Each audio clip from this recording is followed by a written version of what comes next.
接纳你自己当下的这种状态，然后在这种状态之下再去看什么东西是你可以控制的。从小没有一个非常健康的这种人际关系的典范，他就对自我的认知就会出现问题，可能也会影响他和别人的这种交往。我觉得职场上面其实最多的状况是焦虑，因为焦虑而引起的不开心，因为职场上面不开心，导致他们觉得自己的生活不开心或者生活不幸福。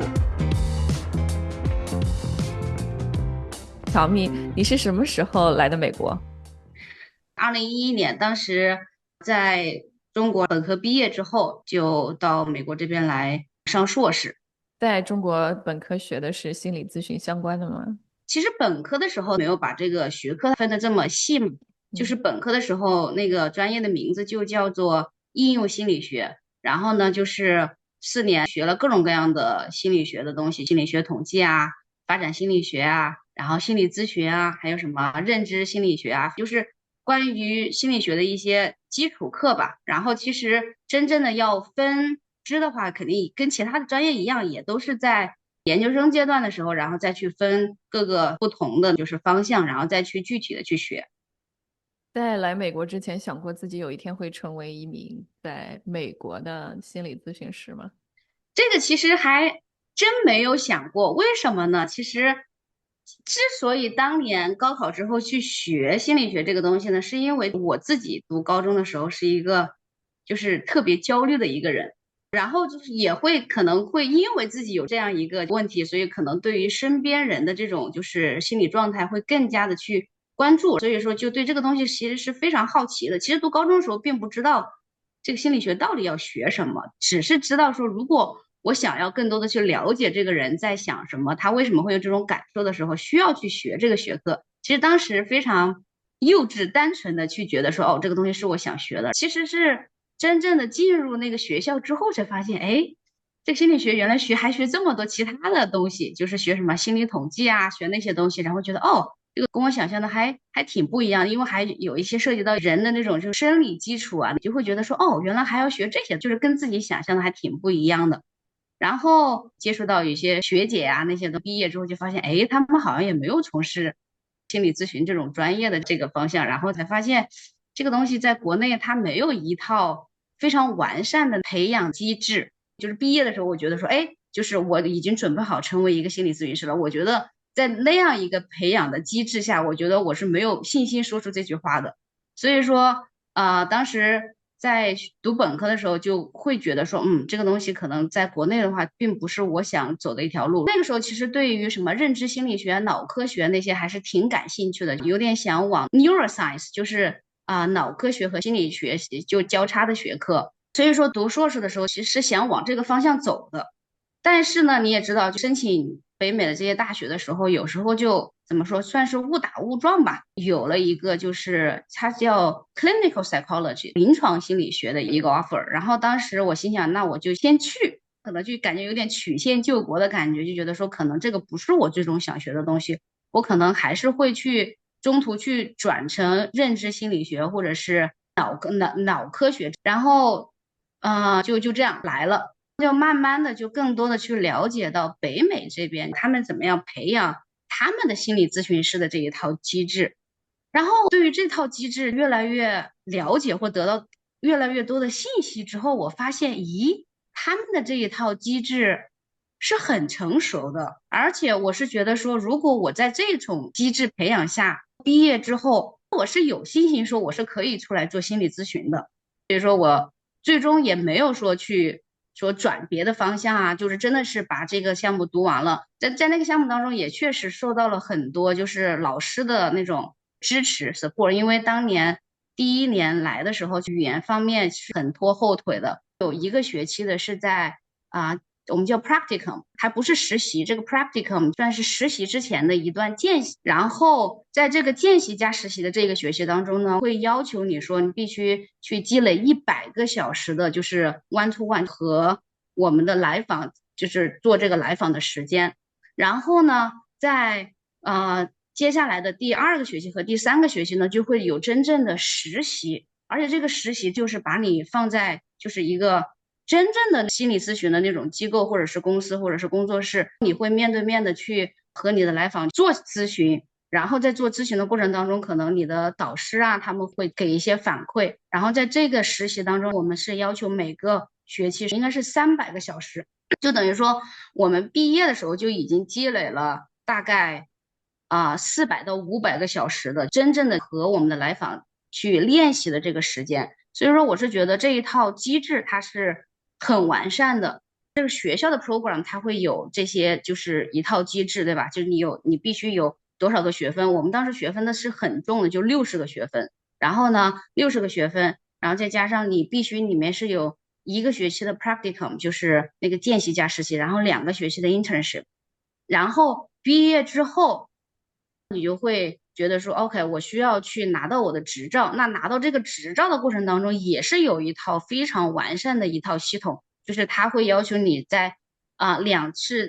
必须是2年以上的时间，然后呢，在这2年以上的时间里面，你要积累3000个小时的1对1的来访的时间之后，才能够去申请拿到这个执照。然后同时在你没有拿到执照的这段时间里面，你每一周都会和你的这个督导师1对1的去见面，然后他会给你反馈，你会把你的来访里面一些比较不是很确定的一些问题或者是例子拿出来和他一起去讨论，就是他整个这种培养的系统，我是觉得是非常成熟。一个想要成为心理咨询师的这种学生，我觉得起码70%-80%的是准备好了。我觉得主要是因为这样一套机制，我觉得它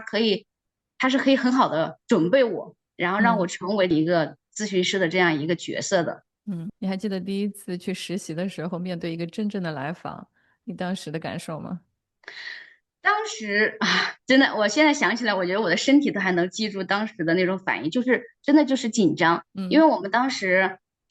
我们当时第一次来访就是在学校里面做 practicum，我们系里头有一个就是咨询室，然后那个咨询室呢，它是面向就是全社会的，但是它是免费的，因为我们都是实习生嘛，但是每一个诊室里面都有一个摄像头。然后呢，摄像头的末端呢，其实连着是老师，就我们督导师的办公室。督导师的办公室里面就是一个一个的那个屏幕，然后他的屏幕上就跟那个监控一样，看着每一个上面，然后他会把我们每个 session 录下来。录下来之后，他跟你1对1的时候，他会把你的那个做的那一个小时或者45分钟工作放出来给你看，就是整个过程其实是非常尴尬的。所以说，其实当我想到还有我的老师正看着我。然后待会儿我还要跟我的老师回去看回放，整个过程就是非常紧张。然后再加上我就是因为英语不是第一语言，其实各种各样的因素夹杂在一起，就是整个就是一个非常紧张的状态。我现在都还能够记得那种紧张的那种感觉。那一次的体验顺不顺利？是超出了你的预期呢，还是比你想的更难一点？我觉得算是勉强把它做完了吧。其实做心理咨询的话，就是每个咨询师他有自己的风格嘛。但是刚开始的时候，咨询师都是从哪开始？他其实都是可以，就是有表格，有一份就是流程的。然后因为你有这个流程之后，他可以大概的就是来指导你说我大概要在第一个 session 的时候获得哪些信息，然后在这个信息的基础上面，我需要做什么。就是可能就是刚开始做的时候，更多的就是会遵循那个表格，就是第一步我要干什么，第二步要干什么，第三步要干什么，就是更加机械式的把这个事情做完。但是后来就是比如说我自己做了很多年之后，可能我就不会再遵循那个表格了，就不会再那么机械了，因为我知道我需要什么信息，我就不会再就是真正的是完全按照那个表格的顺序来做这件事情了。但是头几个 session 肯定就是跟我的那个就是新的来访，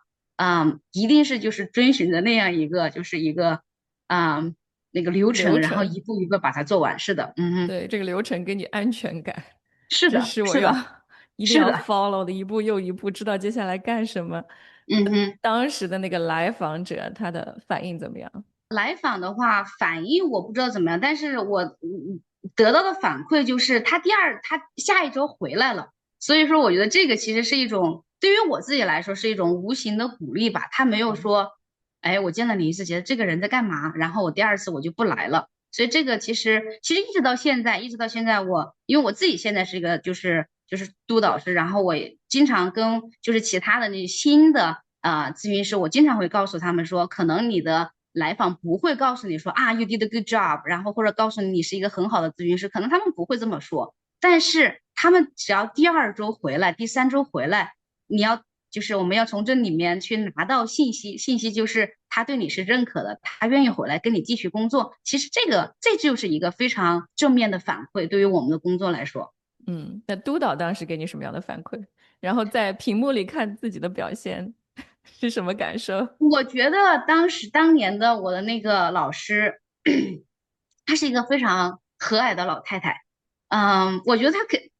怎么说鼓励，我觉得她就是鼓励为主嘛，她主要还是就是会鼓励。然后呢，她可能也意识到，就是语言对于我来说还是有一定的那种挑战，所以她自己就是告诉我说，如果我需要更多的帮助的话，她可以拿出来更多的时间跟我练习。所以我记得当时第1年做这个见习加实习的这一段时间，就每一周，比如说周二吧，然后比如说周二，我们一般早上如果9点有课的话，那个老师他就会8点半到办公室，然后他就跟我约好，你也8点半来，然后呢，我跟你有一个1对1的半个小时的时间，然后我们可以去这种就是模拟，就是他是来访，然后我是咨询师，然后我们会去模拟的去做半个小时，然后他再给我反馈。或者说即使不给反馈，但是他想让我去更加就是熟悉那种坐在那个椅子上的那种感觉。所以说，其实这一路走来碰到的这些督导师，给我提供了很多额外的帮助。我真的是就是打内心当中，其实对于他们来说都是非常感激的。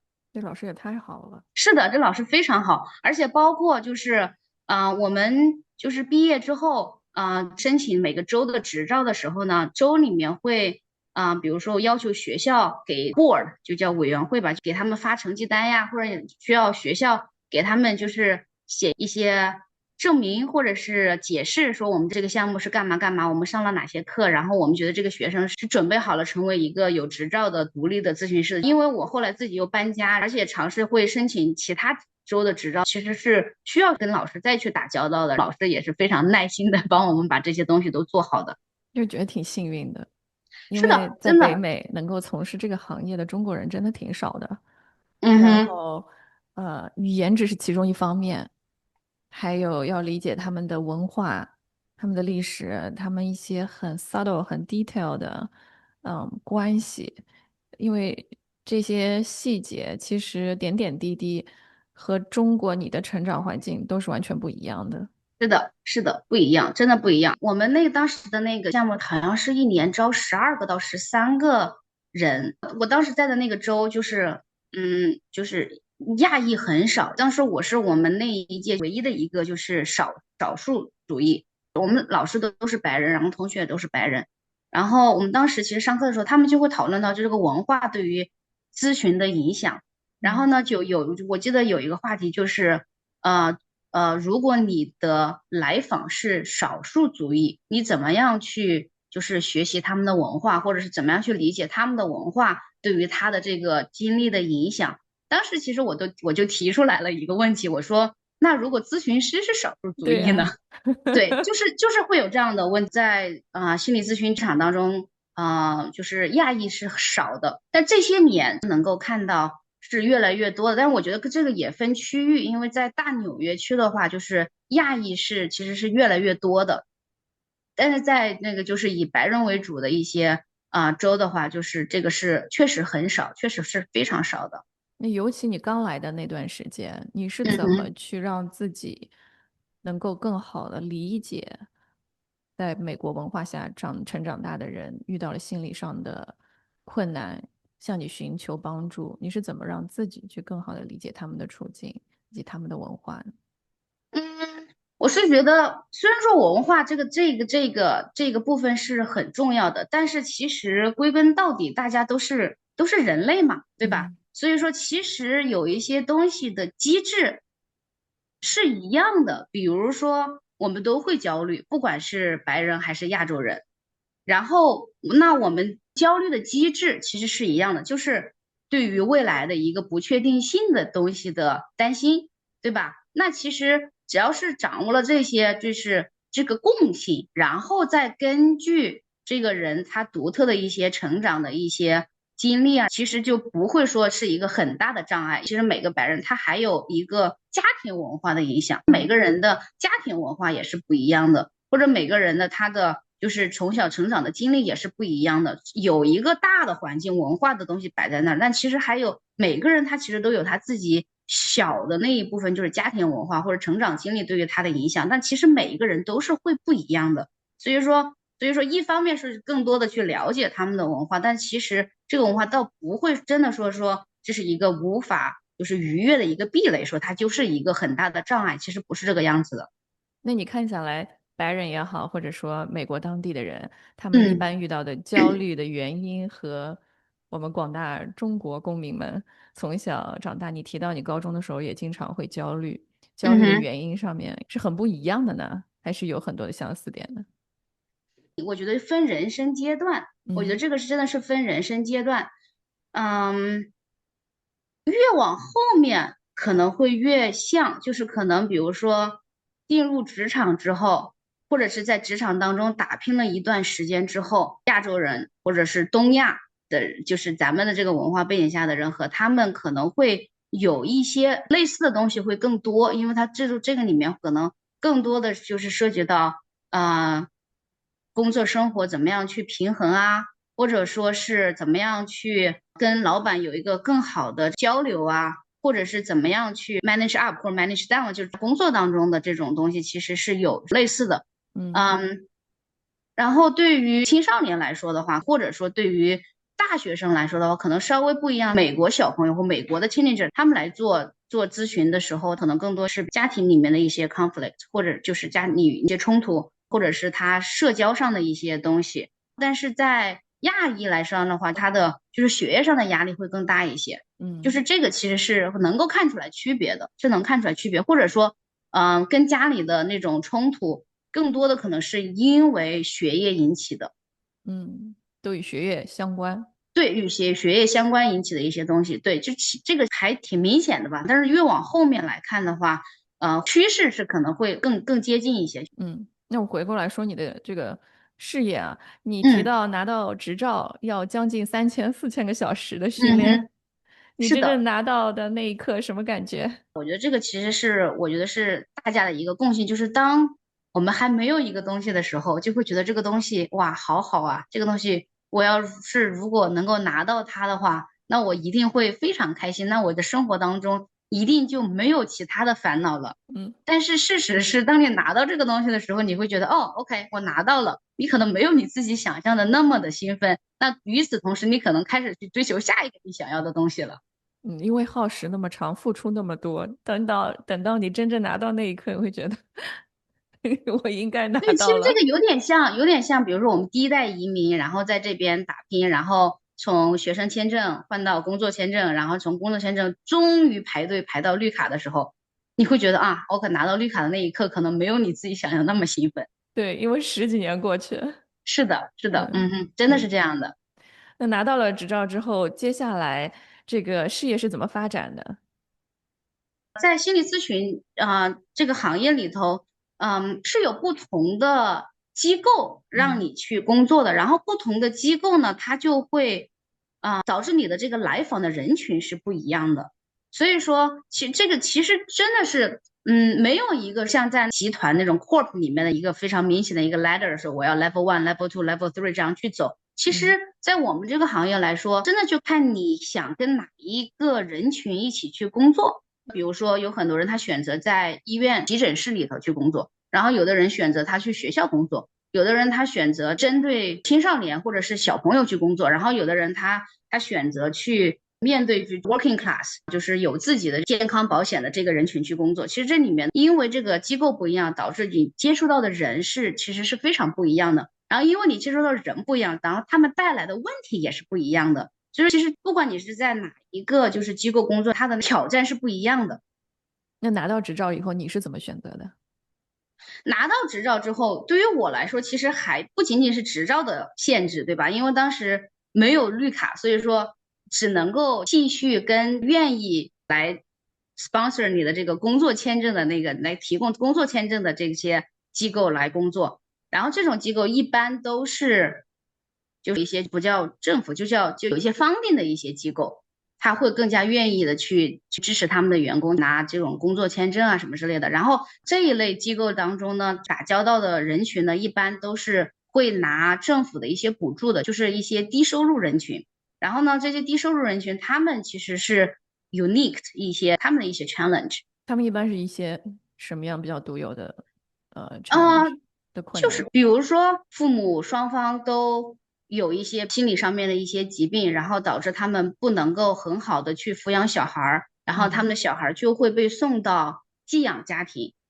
在寄养家庭当中，小孩儿可能他会出现一些，比如说行为上的问题，或者他自己会出现一些心理上的问题，然后这些小孩儿他就会来找到我们，然后我们再给帮他们去做这种1对1的心理咨询，或者是做那种家庭以家庭为单位的心理咨询。你有没有哪一次印象比较深刻的？这么说，我觉得就是 sad story 很多，就是悲伤的，我觉得悲伤的故事吧，我觉得还挺多的。我记得当时有一个小姑娘，然后她可能10岁、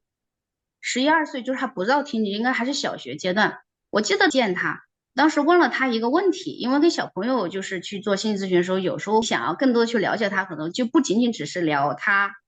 当下怎么样，你还想要问问她，哎。你长大之后想干什么呀？你对于自己的这种想法是什么样子的？然后我就问他，我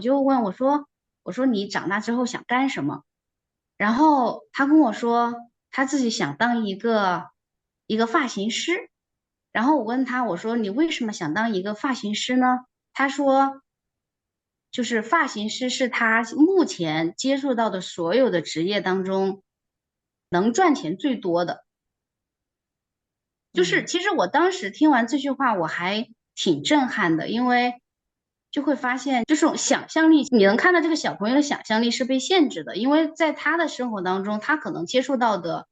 人是很单一的，可能他就接触他的爸爸妈妈，或者是他们家里的人，可能他们家里的人都没有说从事专业的那种 professional 的工作，他能够看到的最专业、从事专业性的工作的，就是一个理发师。嗯。所以说，当时其实我听完之后还是挺震撼的，就觉得说，就是小朋友的想象力是可以被限制的，是可以因为他的家庭背景而被限制的。所以说，也让我更好的去理解人的认知真的是可以是被你的经历或者是你的经验去限制的这样一种感受。你当时给他的回复是什么？我当时我记得我当时我告诉他说，OK，这是一个你想要从事的一个职业，然后我们其实更多的就去聊到了说，那这个职业你觉得它挣钱多，这是一方面，那还有哪些东西你觉得是你想要的？然后会去聊到说为什么这个事情对于你很重要，比如说他可能会说。OK，我想成为一个理发师，因为这个职业很稳定。那我可能就会聊到说，OK，那为什么稳定对于你来说很重要？嗯，可能因为这个稳定是他现在他的生活当中没有的一个东西。对，就是有的生活可能从对，嗯哼，有一顿是的，没一顿的。是的，是的，是的，就是在这些机构当中工作的时候，其实是真的怎么说，就是有一些很 shocking，我对，就是很震撼的一些，让我自己觉得说有的小朋友的生活是这个样子的这种感觉。因为其实我们从小在中国长大的时候，其实感觉我记忆当中没有我并不知道说有的小朋友是真的是可能今天回家可能自己家就没了，就是 lost roof，就真的是 homeless。我见过很多，就是妈妈带着好几个小朋友，然后不得不住到那种 homeless shelter，就是无家可归的那种。在我自己的成长经历当中，我是没有办法想象的，但是在工作当中碰到了很多这种事情。那我可以想象对你的心灵的这个震撼也比较大。那你嗯。因为你自己没有经历过，又是第一次碰到、听到这样的事，亲眼所见，还是你怎么去 handle，怎么去处理这个情况呢？我们在上学的时候，每一节每一种课都会有一个很重要的话题，就是 self care，就是你怎么样来照顾你自己，照顾你自己的情绪。因为这个工作，你就是会听到很多很多 sad stories，那你怎么样去处理这些情绪？这就是一个非常重要的课题，老师们会时不时就会拿出来去聊，然后呢，让你自己去找到适合你自己的这种 self care 的方法。对于我自己来说的话，我自己也是慢慢的去摸索，找到一套属于自己的一个方法。比如说我回家，然后呢，我可能在我自己车里面坐着，我需要去整理一下自己的思绪，然后把我的那些今天工作当中一天听到的事情、handle 的一些情绪都把它放在一个盒子里面。OK，把盒子关上，然后我知道 OK，现在我就要换一个身份回家了。回家之后呢，我就会去做饭呀。就 cooking 就做饭对于我自己来说是一个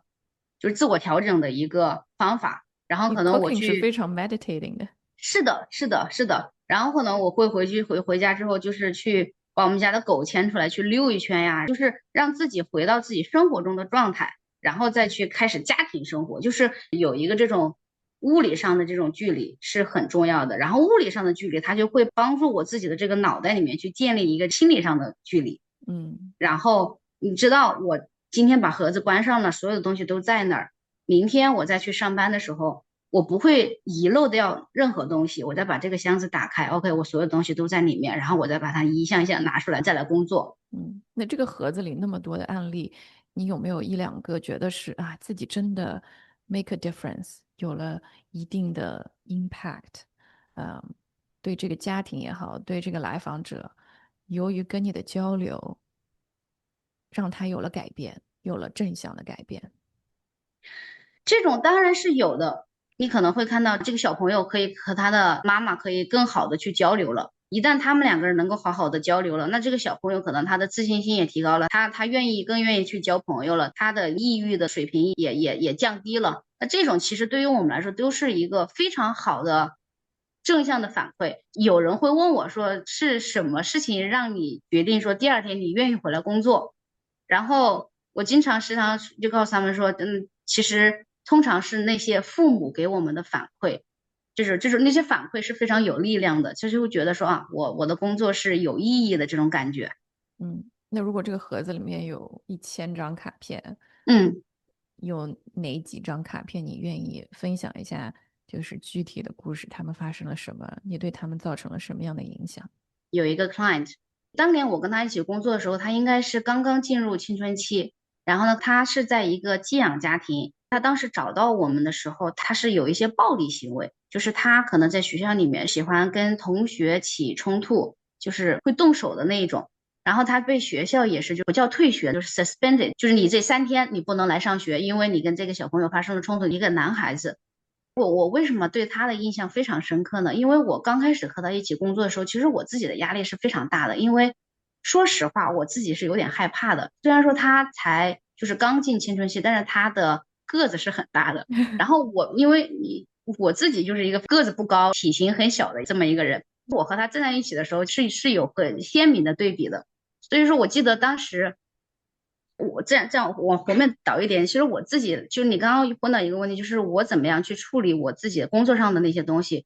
我自己呢是能够发现，就是如果我对于哪个东西没有处理好，或者我自己的压力值有点上来的话，我做梦就会容易梦到，比如说我见我的 client 迟到了，或者说我找不到我的那个咨询室的那个门在哪里了，其实我会做这样的梦。然后呢，我做完这个梦之后，我觉得可能最近压力有点大，我可能需要重新去 self care 一下，做这些事情。我就记得和这个小男孩一起工作的时候，那段时间我时不时会梦见他，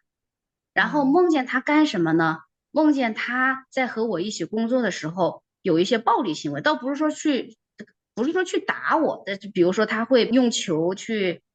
弄墙啊，或者弄窗户，我会梦到这些东西，我就会觉得说，哎，我居然做这种梦，在面对这个 client 时，我的压力值还是很大的。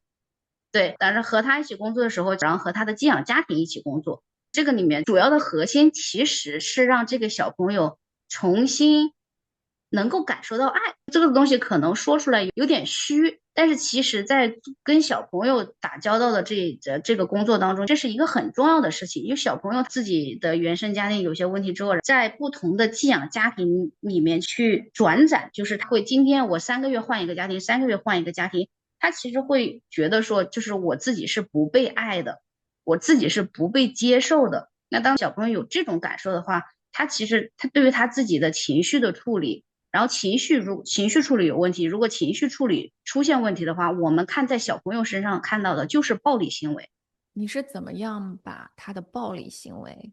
和他缺爱这个原因联系起来的？就是工作多了之后，这里面其实你会看到一些 pattern，你是看到一些规律的，是有规律的暴力行为，对吧？我们看到的是一个行为，但是其实它处理暴力行为后面是有一套逻辑的。比如说，我们先如果这是一个暴力行为，那我们其实最先要考察的是这个小朋友他有没有 ADHD，就是他有没有注意力缺陷多动症。为什么呢？因为一旦有些小朋友他有注意力缺陷多动症的话，别人给他的信息、给他的指令，其实是进入不到他的脑子里面的。那一旦进入不到他的脑子里面的话，他就不知道要干嘛。那我们看到的行为就是他总是不听话。嗯，那然后他身边的人就给他这种反馈说啊，你怎么这个做不对？你怎么又做了这个？就是当他的反馈都是负面的时候，那他就会就是影响他的这种自尊心，他就觉得我就是这样一个人，我就是什么都做不好。渐渐他有一点那种破罐子破摔，你就一步一步会看到行为上就会越来越严重，就会出现刚开始是比如把墙上弄个洞啊，把门上弄个洞啊，或者是我把这个桌子给你把它拆坏呀。或者是然后再慢慢的发展的话，可能就会变成就是我要去打人了呀，就这种就是它是一步步这样发展的。那这个我们就会就是它是有一套东西在里面，然后我们就会找原因嘛，就是 OK，它是有一个暴力行为，那他为什么有暴力行为？他有没有 ADHD？但是如果他没有 ADHD，那他的成长的经历是一个什么样子的？就是我们会去嗯根据他的这个行为。然后去找这背后的原因是什么。所以它有一条逻辑链一样的，是的，一个一是的，个的去排除。是的，嗯哼，是的，你见过 ADHD 的孩子吗？很多就是很多，怎么定义？因为大部分的孩子，尤其小孩嗯子，都是不怎么听话的，嗯哼，他都喜欢沉浸在自己的世界里，继续玩这个乐高，继续做他正在做的事情，而不希望被打断，不希望是的。停下来去吃饭也好，学习也好。那怎么去区分这个孩子是多动症呢，还是说这个孩子只是很正常的喜欢沉浸在自己的世界里？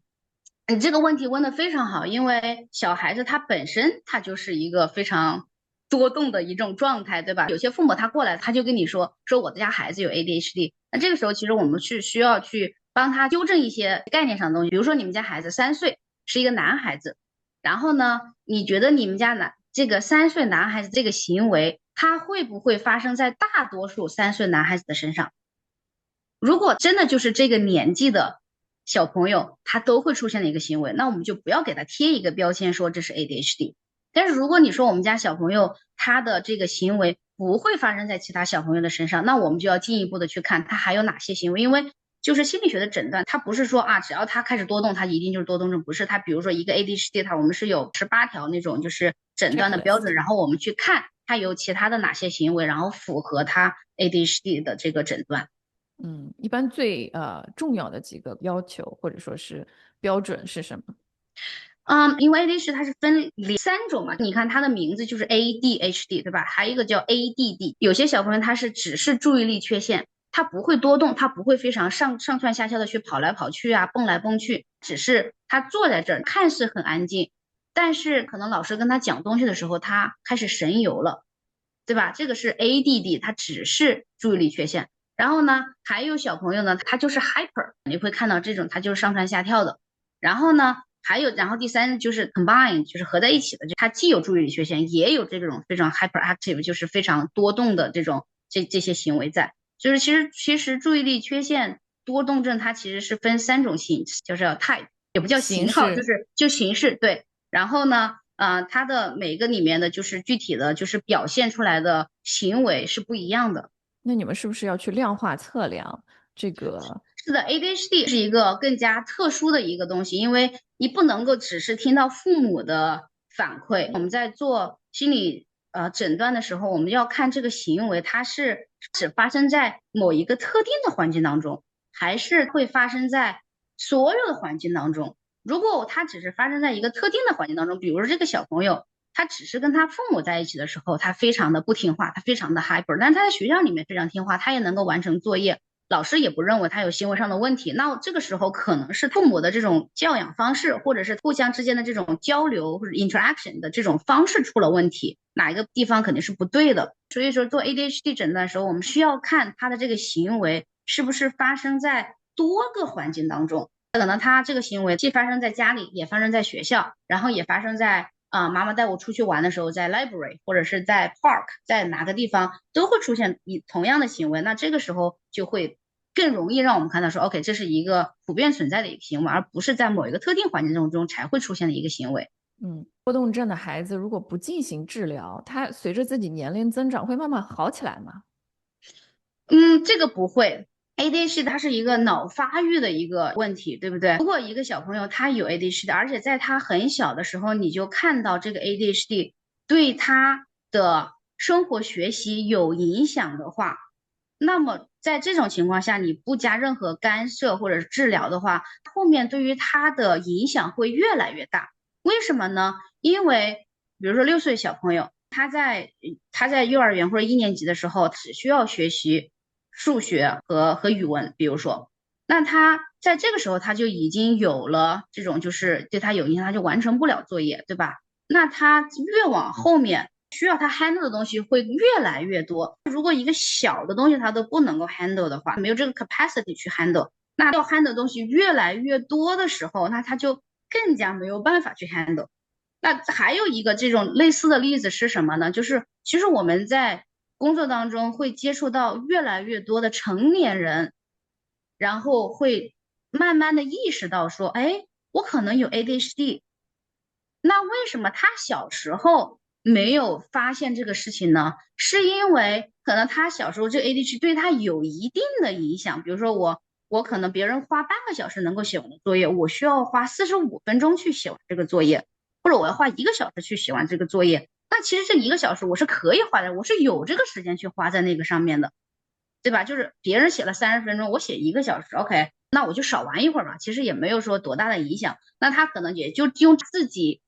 的方法毕业了，对吧？然后工作了，然后呢，他可能本身自己又非常的聪明，可以用他自己的智商方面的一些优势去弥补这个 ADHD 给他带来的这个影响。但是等他到了一定的阶段，比如说升职了，开始做一个 manager，那他的工作需要打理的事情更多了，甚至是开始需要 manage other people，就是开始去有做这种管人的这样一些工作的时候，他会发现，哎，我的这个资源可能我弄不过来了，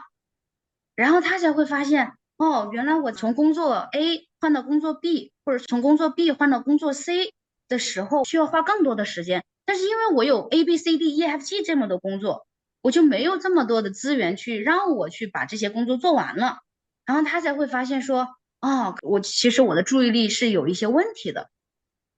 为什么会直接联想到注意力呢？有的人会不会就因是说啊，为有的人，因为其实 ADHD 它主要影响的是人的executive function，它叫做叫翻译成中文执叫什么？行执执行行功能，对，功能？执行功能。然后执行功能其实帮我们做什么？比如说我这个工作其实可以分为1、2、3步去做，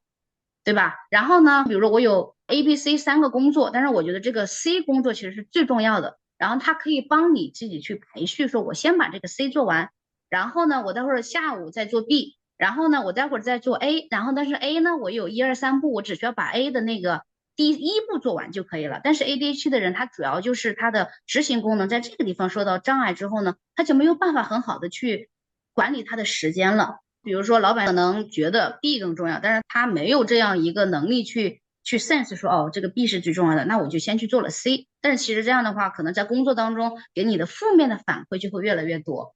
所以更然后这像是一个 prioritization 能力的是的，缺陷。是的，它就是执行功能当中很重要的一个功能。所以这个是联系到脑部的物理缺陷吗？是的，ADHD 它就是脑部发育的一些脑部发育的问题啊。更加简单粗暴的来概括什么是 ADHD 的话，其实 ADHD 的脑子就是你没有分泌足够的，比如说多巴胺，让你的脑子去兴奋，然后你脑子如果不够兴奋，你就不能够集中注意力。是的，就是所以说为什么其实嗯，治疗 ADHD 最好的方法是什么呢？就是药物加行为治疗。当这个 ADHD 对你的工作、学习、生活的 function，就是你的这个职能受到影响的时候，是需要吃药的。它不仅仅只是一个说外部的说我要怎么样去 prioritize 啊，怎么样管理时间的一个问题。它其实更多的是这个时候是你脑子里面的分泌的东西是不足的，你脑子是不够兴奋的，导致你没有这个能力去做这件事情。所以多巴胺是很重要的一个因素。是的，就是你怪不得脑子得兴会说，奋嘛。嗯。怪不得会说，治疗这个多动症可以用小狗狗，就是让你去养一只小让你去狗狗。让你有陪伴，让你有这种这种一种幸福的感觉，然后让你去那什么，对吧？但是其对对对，实没有足够的数据去支持这个东西。嗯就是动物的陪伴这些东西，现在是其实就是没有足够的数据说它一定有用。这么说。嗯。那你曾经接受的这些来访者里面，有嗯，没有印象特别深刻的患有 ADHD 这样的症状的患者？你是说小朋友还是说成年人呢？都可以。然后你是怎都可以。么帮助他们的？其实最近这2年接触到越来越多的成年人去做 ADHD 的工作，为什么呢？因为一是这个概念可能越来越普及，二呢是确实就像我说的，就是有很多人他小时候是非常艰难的，他可能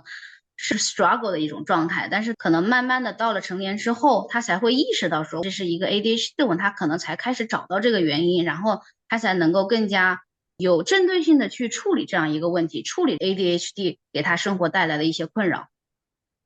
给个例子。嗯，OK，这是一个成年男性，可能是在40岁不到，然后他意识到这个问题，他是怎么样意识到这个问题的呢？就是当他被 promote 之后，就是职业发展到达一个新的高度之后，然后他发现自己没有办法很好的去做他的工作了。一开始其实更多的是自我怀疑，觉得说我自己可能是就是能力不足，或者是我自己不够聪明，对于这个业务不够熟练什么之类的。然后等他把这些东西拿到 therapy 里面来讲的时候，我们慢慢的其实看到的是 ADHD。我怎么样去看到的呢？就是我就会去问他说，你现在完成不了工作，你觉得你最困难的时候是什么？他说他最困难的时候就是，比如说下午刚开始的时候。那我就会问他，为什么下午刚开始的时候你做了什么？为什么这个段时间是你最难的？然后他就会跟我讲说，因为他刚被 promote，刚被升职，他可能还要去做一些之前的那个角色里面需要做的工作，下午呢才开始去做这个新的职位上面需要做的一些工作。然后呢，我们就会发现他的这个最主要的问题就在工作种类的转换的过程当中，他会觉得是最困难的。他会觉得说，OK，下午我只要开始做进去了，我是觉得我是能做的，但是就是这个做进去的这个过程是非常难的。0到1就是进不了状态。是的，是的，是的。然后呢，我还意识到什么问题呢？他有时候，比如说进入到这样一个工作状态之后，他会忘记吃饭。比如说今天晚上和我的女朋友约了5点钟去吃饭，因为他就有一种 hyper focus 的那种状态也是存在。一旦进入那个状态之后，没有了时间的概念，这也是 ADHD 当中我们经常看到的一个特点，就是你让他开始很难，但是一旦他进入了一个自己做的很顺的一个过程当中，你让他停下来也难。诶，这不是大家都在追求的心流吗？心流是什么？心流是你在这一段时间45分钟之内，你可以高效的工作。你要停下来的时候，你是可以停下来的。但是他的这个东西已经影响到了他的 relationship，就是已经不止一次，因为他忘记了时间，导致错过了之后和他的女朋友2个人一起要做的一个什么事情。我经常打个比方，如果你形容这是一部车的话，但这个车它是没有那个 gas pedal，就是没有那油门。油门，对，它也没有刹车。其实我们要做的工作是什么呢？我们要把这个油门建起来，我们也要把这个刹车给建起来。其实就是他有能力集中注意力，但是他没有能力去控制什么时候集中注意力和什么时候从中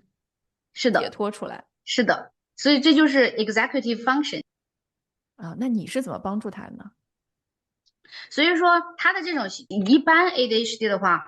我会告诉他说，我们先尝试就是 behavior 方面的方法，然后如果这个方法你尝试一段时间之后，觉得还是效果不大的话，我会建议他去就是找 psychiatrist 是吃药，同时使用就是我们建立行为学上的一些方法，就是这种脑力风暴去找到适合这个 client 的一些方式。其实你看，这又回到之前的原理，就是说，ADHD 脑子是不容易兴奋起来，所以他才不能够集中注意力去做事情，对吧？那我们怎么样可以让你的脑子兴奋起来呢？比如说你下午可不可以把你的 laptop 拿到公司的户外去做一下，然后你换一个工作环境，也许换了这个工作环境之后，有这个刺激存在，让你的脑子兴奋起来。然后还有可能放一些背景音乐，因为如果有音乐的话，它也可以帮你的脑子去兴奋起来。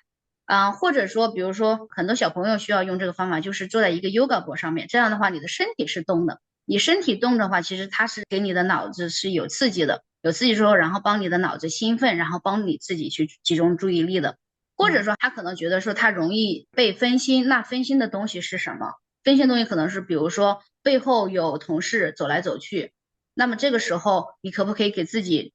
有一个降噪的耳机？如果你觉得你总是就会不是要看手机，那你就把手机放在抽屉里面，每45分钟拿出来给自己一个 break， 就用这种方法。而且最关键的一个事情是什么呢？不管我们找多少种方法，比如说我们找到4种方法，那可能他第一种方法用了一段时间之后，他觉得没用了，那我们就要用第二种方法，然后一段时间之后又没用了，那我们就要做第三种方法。那第三种方法没用之后，那我们再走第四种方法。那第四种方法用完之后怎么办呢？那方法只有这么多呀，对吧？那我经常跟他们提，我会告诉他说，你回过头来，你需要 rotate，你需要轮流。为什么需要轮流呢？还是那样一个道理，就是你的脑子需要有新鲜事物去刺激它。你之前可能你用了这个行为学方法一，这个一你的脑子已经习惯它了，那它就不会再让它兴奋了。那你1个月之后再回过来用它，可能对于你的脑子来说，它还是会觉得这是一个新的东西。那它还是会可以持续让你兴奋，然后去集中注意力去做这件事情。所以说这个 client 我们当时就是采用这些方法，就是我们会去脑力风暴，然后找到适合他的方法，然后我们有一个 list，哪些东西是有效的，你把它 check 出来。过一段时间之后，你觉得这些东西都失效了，就看那些这段时间你没有用的方法，再尝试这个方法，它对你来说那个当下是不是有效的？这是一个就是行为学上的方法。然后还有一个方法是什么呢？我给他长期的布置的这样的一个作业，就是让他练习 mindfulness。为什么练习 mindfulness 呢？因为 ADHD 的脑子它太习惯于说我要 multitasking，就是做很多事情。这样的话，你脑子里面就是很忙很忙。我记得几年前有一部电影，当时得了那个奥斯卡奖，就是杨紫琼他们演的那个 Everything Everywhere All at Once。对，杨就是紫琼。对这一部电影的当时的这个名字，就是 Everything Everywhere All at Once，这个名字我一听，哇，这个名字好 ADHD 啊！就是在 All at Once，在一个 moment，你的脑子在做 everything，你的脑子在 everywhere。然后果不其然，后来我就看那个介绍嘛，就是写那个电影的那个编剧，他其实自己是有 ADHD 的，然后他们拍摄电影的方式其实也是 ADHD 的方式，就是 all over the place，一个非常 typical 的一个 ADHD 的一个脑子。然后所以说对于我这个 client，我就是告诉他，就是我们得重新教会你的这个脑子，教会他一个 new norm，就是你需要学习怎么样去做到 one thing at a time，be at the current moment。所以你说的这个 这个东西，mindfulness，mindfulness 是不是就是有自我觉知的意思？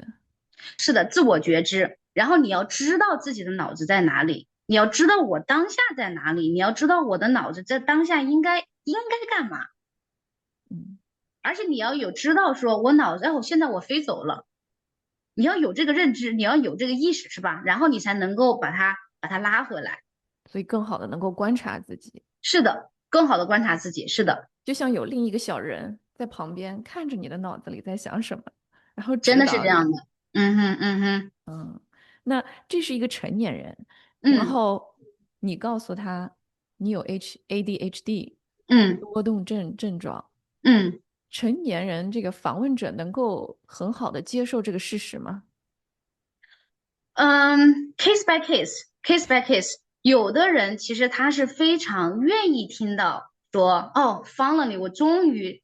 找到了原因，他会觉得非常的 relief，他会觉得松了一嗯口气，他会嗯觉得说，哇，这么多年我都一直在觉得说 something wrong is with me，觉得我自己是有问题的，我到底怎么了？我为什么不能解决这些问题？我为什么总是不能完成工作？就是我为什么呢？他总是去找一个原因。就是当你告诉他这可能是 ADHD 的时候，他其实是松一口气的感觉，他会觉得说啊，我终于找到原因了，这不是说就是 something wrong with me，而是说 OK，这就是我脑子这么工作的，那我只需要去处理这个问题就可以了。嗯但是有的人他可能会比较 shocking，就是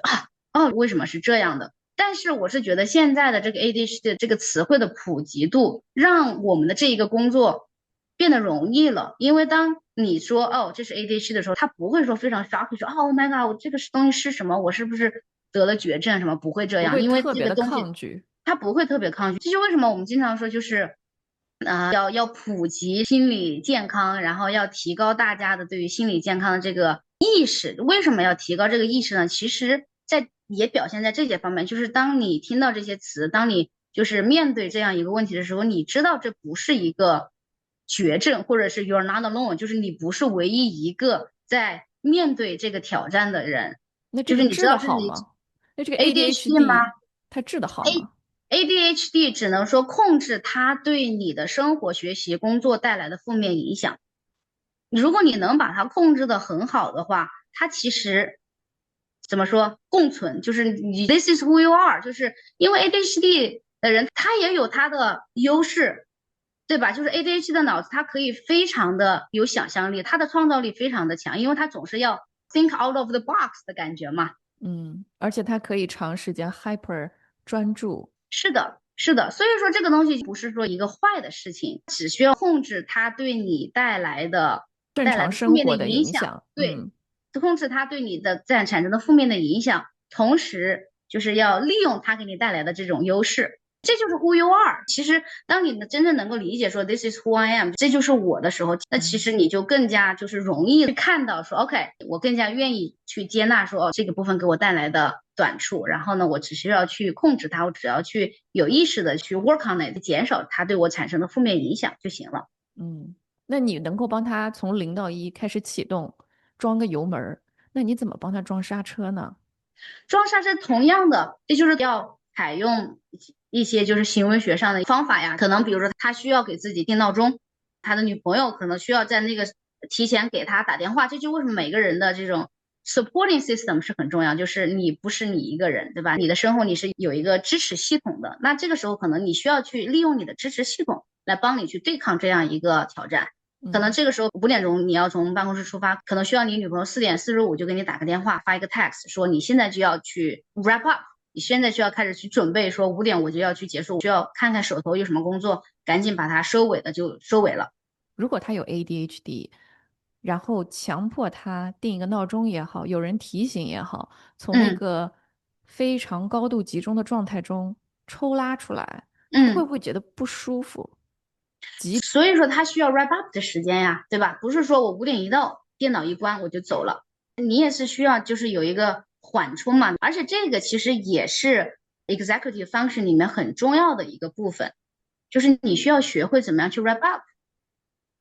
嗯你需要学会怎么样去总结，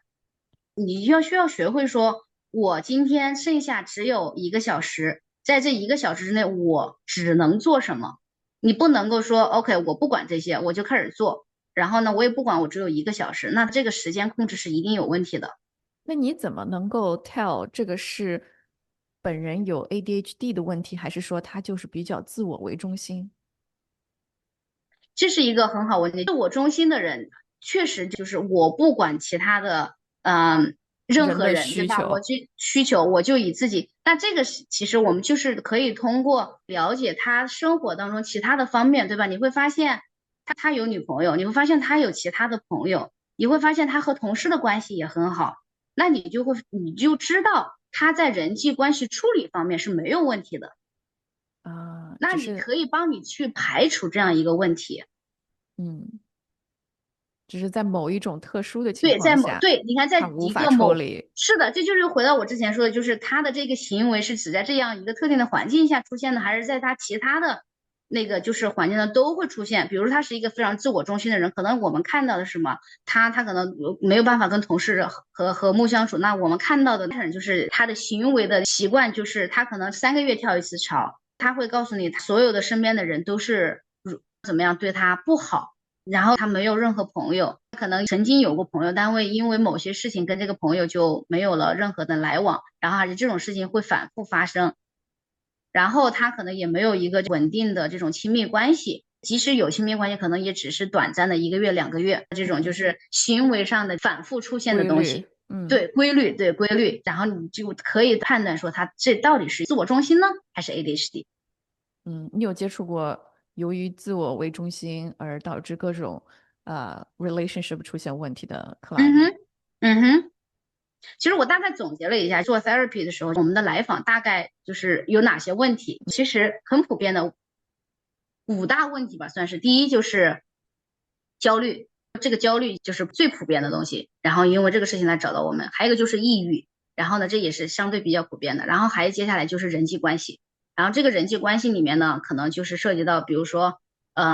和家人的、和朋友的，然后和伴侣的，然后和朋友、同事的，就是 relationships。然嗯，后呢，还接下来一个就是trauma，就是最近或者是过往发生过一些非常不好的一些不幸的事件，对他的情绪产生了很多负面的影响。这个 trauma 是一个很大的一个部分。然后还最后一个就是我把它叫做适应性，但是这个适应性可能更大范围的不仅仅说是我从一个国家搬到另外一个国家，不仅仅是这种移民，可能更多的是比如说刚晋升为一个新手妈妈，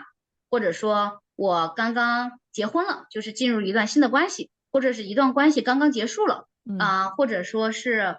我刚刚从工作 A 换到了工作 B，然后就这种就是从一个环境到另外一个新的环境，一个角色到另外一种新的角色。有变化。些人可能在这个过程当中并没有调节的那么的顺利，也会因为这个问题来找到我们。总结的就是5大比较普遍的问题。然后你刚刚提到的那种，就是因为自我中心而导致的问题，我会把它归类到这个就是 relationship，并不是说人际关系有问题，那我只是人际关系有问题，而是他可能人际关系会造成他自己本身很焦虑，或者他之所以人际关系有问题，是因为他有一些不好的过往的经历，就是有一些 trauma experience。所以根据每个人的经历不一样，然后会交织在一起。像你刚刚说的这种，就是以自我为中心的这种人，可能我们是说他的人际关系有问题，可能他从小没有一个非常正确的或者是一个健康的这种人际关系的典范，就是没有一个 role model，就是他可能父母的关系也不好，然后可能父母和身边的 extended family 这种的关系也没有处理的很好，那他在他的生活当中他就没有一个范本，他不知道什么是健康的，什么是不健康的。然后可能再加上他自己，比如说他小时候被父母打骂，他就会觉得说，为什么他们要这样对我？是因为我不好吗？是因为我不够聪明吗？是他会有这种东西的存在之后呢，他就对自我的认知就会出现问题，然后出现问题之后呢，可能也会影响他和别人的这种交往。就它像是一个恶性循环，他的关系比较是的，自我为中心，关系不太好，关系不好又开始自我怀疑，自我嗯哼，怀疑了以后就更没有自信去处理其他的关系。是的，嗯哼，是的。那在这种情况下，一般都是比较复杂的，有多重的关系，有自己的问题啊，有成长的环境啊，你怎么去帮助这样的人呢？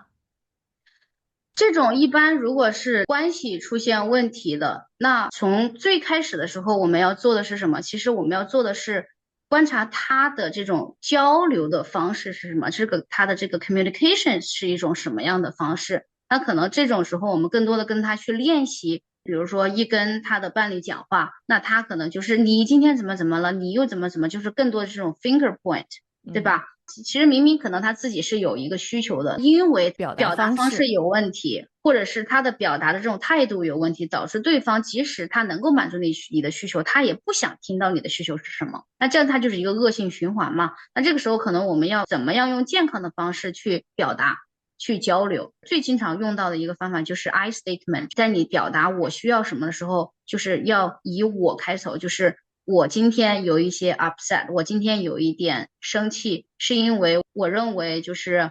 你在做这个事情的时候没有考虑到我，这是我的想法，这是我的情绪。然后呢，对方他就会能够听到你说哦，OK，你对我的这个话是这么理解的，然后我可能就会有地方去解释，我原本是想表达这样一个意思。那这样的话，你们才能够在一个频率上面去交流。啊，而不是上来就是指责，或者对，是而不给了很是上来。多的 是的，assumption。是的，是的，是的。嗯，但是你是看不到他是怎么和家里人交流的，他怎么和朋友吃饭的，所以你怎么观察他的交流方式呢？他在和我的交流过程当中，我和他也是会建立一个关系。他在这段关系之外的那些行为，也有可能带到这段关系当中来。就是他可能习惯性的去指责别人的时候，然后他在这个关系当中，他也会回过头来会告诉你说，我觉得你这个事情做的怎么怎么让我怎么了，就是他会把其他生活当中其他场景里面的交流的方式也带到我们这段关系当中来。你很敏感的发现了问题，会不会很难对他直接表达这个 feedback 呢？会会，这就是为什么说，其实来访和咨询最重要的东西是什么？就是信任，就是我们这段关系是不是 strong enough，是不是足够的强大，让来访能够听见我给他的反馈。那你会怎么做呢？因为往往这样的人本身就已经可能生活在一个 coconut 这个是的。硬的嗯哼。椰子壳里面，然后你要让你的反馈有效的穿进去，penetrate 过这个比较坚硬的壳，让他能够体会到你的善意，并且听进去，有行为上的改变。你一般会怎么跟他交流？一般这个是取决于我和这个 client 的这个工作的阶段处于什么一个阶段。如果说我们两个人还是处于在建立这个关系的阶段，就是在这个咨询的初期的话，我可能不会非常直接的把它讲出来，我嗯。可能会继续的去观察，继续的去总结。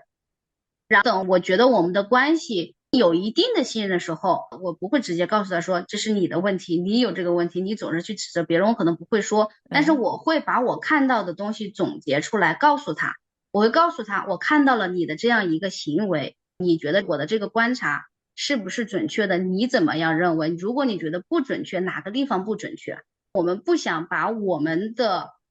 judgment 带到我们的咨询当中。我们更多做到的是，我们以一个观察者的身份观察到了一个东西，然后我们告诉你我观察到的东西是什么，然后以一种就是不带批判性的语言来告诉你这是我观察到的东西，你觉得这是你看到的吗？如果这不是你看到，你看到的是什么？如果这是你看到的，我们可以做什么？因为 therapy 就是这个咨询，它是让你的生活更加的轻松，对吧？那我们可以做什么？那可能他会自己说，哦，我发现就是我会容易去指责别人，那我们可能就开始去聊，那怎么样去避免这个事情？有哪些方法你可以去练习？会不会觉得人，尤其活到30、40岁，很多行为习惯已经是很难以改变了？是的。嗯哼。这个时候怎么办？这个事情就是我经常说的，不能因为他很难改变了就不去改变它，是吧？我经常打的一个比方说，好，我现在手无缚鸡之力，但是呢，我想要举重15公斤，但是在现在这个情况下，我是完全没有办法，这是我的一个目标。那我要怎么做？我可能就是一点点的去练习。我可能今天我从3公斤开始去练，这3公斤我可能就要练2个月，对吧？然后慢慢练之后，从3公斤变成5公斤，然后又过了1年之后，5公斤变成了10公斤，3年之后我才能够举到那15公斤。但是并不意味着说因为我明天不能够举到15公斤，所以我今天就什么都不做。这是一个 working process。举重这个事情，它是帮你去建立你自己的 muscle，你的肌肉，对吧？但是其实心理咨询更多的就像去建立你的脑部的肌肉，看你的脑子怎么去想这个事情。或者对，你平时怎么样去说话，因为你怎么想，你会怎么说，所以说其实就是你的这个 mind 帮他去建立一个新的肌肉，然后呢，有了这个新的肌肉之后，他就会去改变你的行为。那你在练举重的时候是可以看到数据的哈，几公嗯哼。斤、几公斤的增长。你会给你的 client 在练 mental strength 的时候，就嗯。是脑部肌肉的时候，给他们设定一些小的 motivation 啊、incentive 啊，或者是 goal 目标，去让他能够觉知到，哎，他在有所进步嘛。是的，特别是我每个咨询师的那个工作风格不一样，我自己其实是用了很多，就是我刚刚提到用的很多的一个词就是行为学，其实我自己是受行为学的那一套东西影响很大的，所以说我是在他们的这个工作的过程当中是会非常刻意的把他的进步，即使是非常非常小的进步，我会非常刻意的把它 point out，我需要非常刻意的去寻找这一些正面的反馈，然后把这个正面的反馈拿出来之后，他才能够看到说，哦，我做的这个是有用的。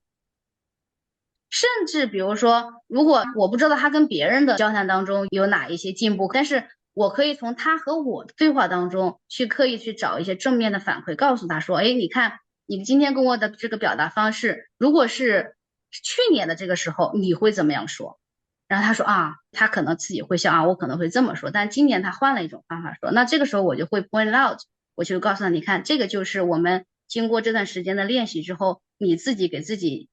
形成了一段新的肌肉，嗯然后这个新的肌肉 is working，它是在工作的。在经过你的培训训练之后，比如说 relationship 方面有问题的这个 嗯，client 之后达到了一个什么样的状态？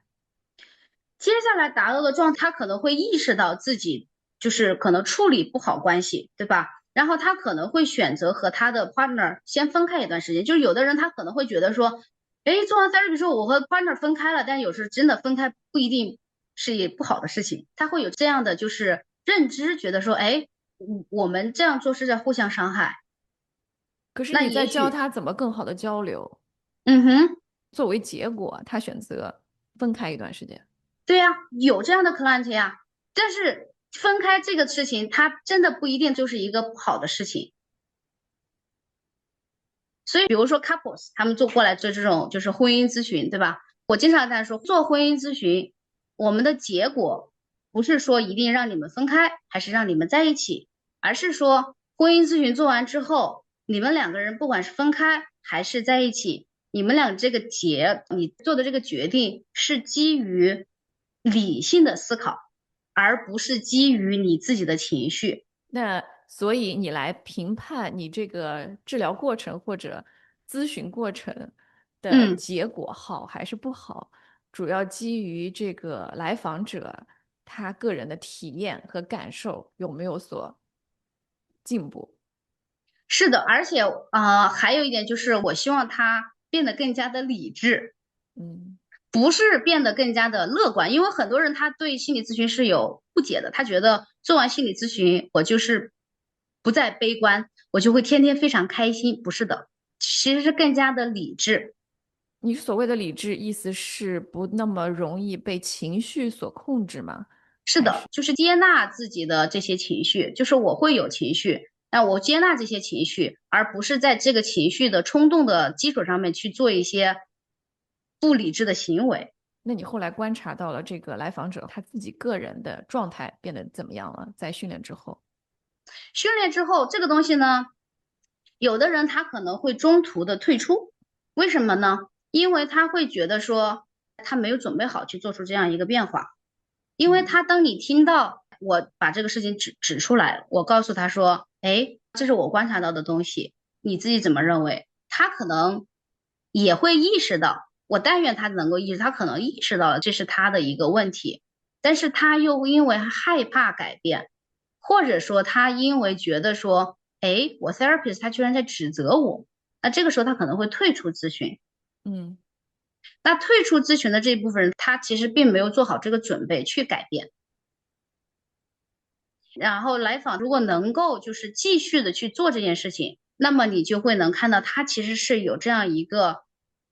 motivation，他自己是愿意去改变的。那这种人，你在他的身上你就能够看到进步。所以说，做咨询就最重要的是什么？最重要的一个是你和咨询师之间的关系，还有一点就是你自己是不是真的准备好了去改变。所以说，有时候并不是说这个咨询师让你去改变，而是说我自己想要改变，然后呢，我去寻求一些 guidance，然后怎么样去改变它。就是这个 motivation 是很重要的。来访者一般会在什么时候能够自我有这样的意识，说我想要改变，或者我已经准备好要改变了？这个真的就是 case by case。我觉得有的人他一上来，他可能已经过去尝试了很多次 therapy，可能在那些 therapy 当中，他见过那个 therapist 一次、两次、三次之后，他就停止了，并不是那些 therapist 就不好，而是说可能在那个时候他自己没有准备好。然后，但是随着他自己的生活阅历越来越多，或者是觉得他自己对这方面的需求越来越强烈，然后他的这个 motivation 是在改变的。那他可能正好碰到你了，然后他愿意在跟你一起工作的过程当中去做这个改变。那也许他就是没有做好改变的准备，然后他碰到你，可能他跟你做了一次、两次或者5次之后，他觉得说 OK，我还是没有准备好，那他可能就不愿意再继续工作了。但是真的不意味着说我这5次的 session 就完全没有起到作用，因为也许这5次的 session 就让他们去思考，可能这个埋下了的有种子。埋下了种子。对，我特别喜欢用这个例子，就埋下了一个种子，就是这个种子它可能在你的手里发芽，然后开花结果，但是这个种子可能在你和它工作当中不会发芽，但是它有一天它会发芽。嗯，然后你提到第一大的问题是焦虑，第二嗯是抑郁，嗯。怎么区分这两个？其实从时间线上就是很好区分这个事情。我们经常说，就是焦虑更多的是担心将来的一个时间点上的还没有发生的一件事情，然后呢，这个事情会觉得它会产生一个很不好的后果，对吧？这个就是一个很典型的一个焦虑，就在将来的一个时间点上。但其实抑郁更多的是在过去的一个时间点上，在抑郁的来访时，他可能会跟你讲述他过去发生的事情，然后呢，发生这个事情之后呢，他会有很多自我责怪。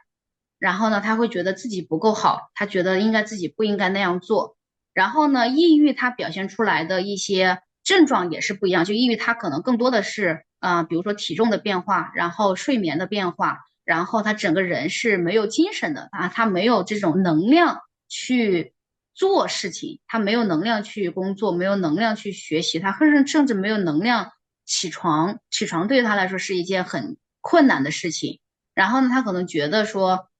不管怎么样是没有希望的，他也是觉得说没有任何的东西可以帮助到他，这就是很典型的一个，他叫做 helpless 和 hopeless，他是觉得是对于未来是没有希望的，就是焦虑，你对未来是有 looking forward，将来这个事情是要发展，如果发展这样怎么，但是抑郁不是抑郁，他是觉得将来是没有希望的，而且没有任何东西可以帮助到他，就是 hopeless 和 helpless。人在什么情况下容易陷入这样的抑郁状态？其实抑郁和之前提到的焦虑，还有抑郁和我们之前提到的那个 trauma experience，他们其实是我们讲手牵手的，就是 hand in hand，他们是在一起的。有些人，比如说他因为长期的焦虑，长期的对于未来的这种不确定性，他有一些就是灾难性思维，觉得说将来的这个事情发生一定是一个不好的事情，那他就会对生活觉得无望。然后他就不想再去思考将来的事情，他又觉得我做任何事情都没有办法去避免，就是我不管怎么样，这个灾难性的东西它都会出现，他也会 helpless，就是他会无助无望，然后他对未来他不再那么的向往，那这那个时候他是种悲观的表现吗？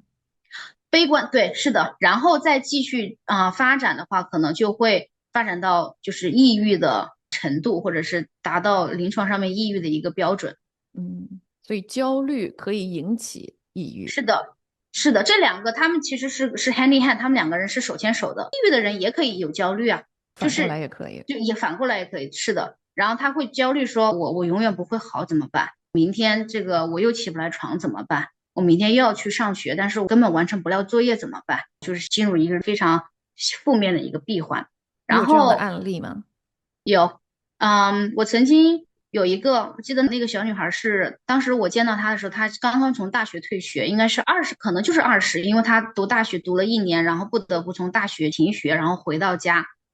我当时在的那个机构是新泽西这边是一个州里面的一个 program，然后它这个 program 是把 therapist 把咨询师派到家里头，咨询的对象是3到21岁的新泽西的居民。所以说我当时对，刚好他应该是不到21岁，因为这个时候他可以复合这个项目的对象，他可以去拿到这个服务。然后我当时去他家，头2次还是头3次去，他都没有办法走出他的房门，他起不来，他没有这个能量走出来，是一个极度抑郁的状态。他也是有一些 trauma，为什么呢？就是他的妈妈是一个中国人，然后爸爸是白人，在他从小的这个过程当中，父母对他的学业上的要求是很高的，然后呢，再加上他自己本身的性格，他自己对自己的要求也是很高的，然后呢，就导致了一个什么样的事情呢？就导致他在写作业的时候，比如说写一篇作文，写到第3句话的时候，他会回过头去检查他的第1句和第2句是不是一个完美的状态，就是他非常完美主义，对自己的要求非常高。最终他的这一个行为发展到一个非常极端的状态，就是他都没有办法写完一篇作文。为什么呢？因为他需要花大量的时间和精力去回过头去检查他的前面写的那些东西是不是正确的。如果哪个地方不是那么完美，哪个词我可以替代它。就是他过于完美主义之后，没有办法完成他的作业。一个作业没有办法完成，2个作业没有办法的完成的话，当然他刚开始就是焦虑，他就会觉得我怎么办？我做不完作业，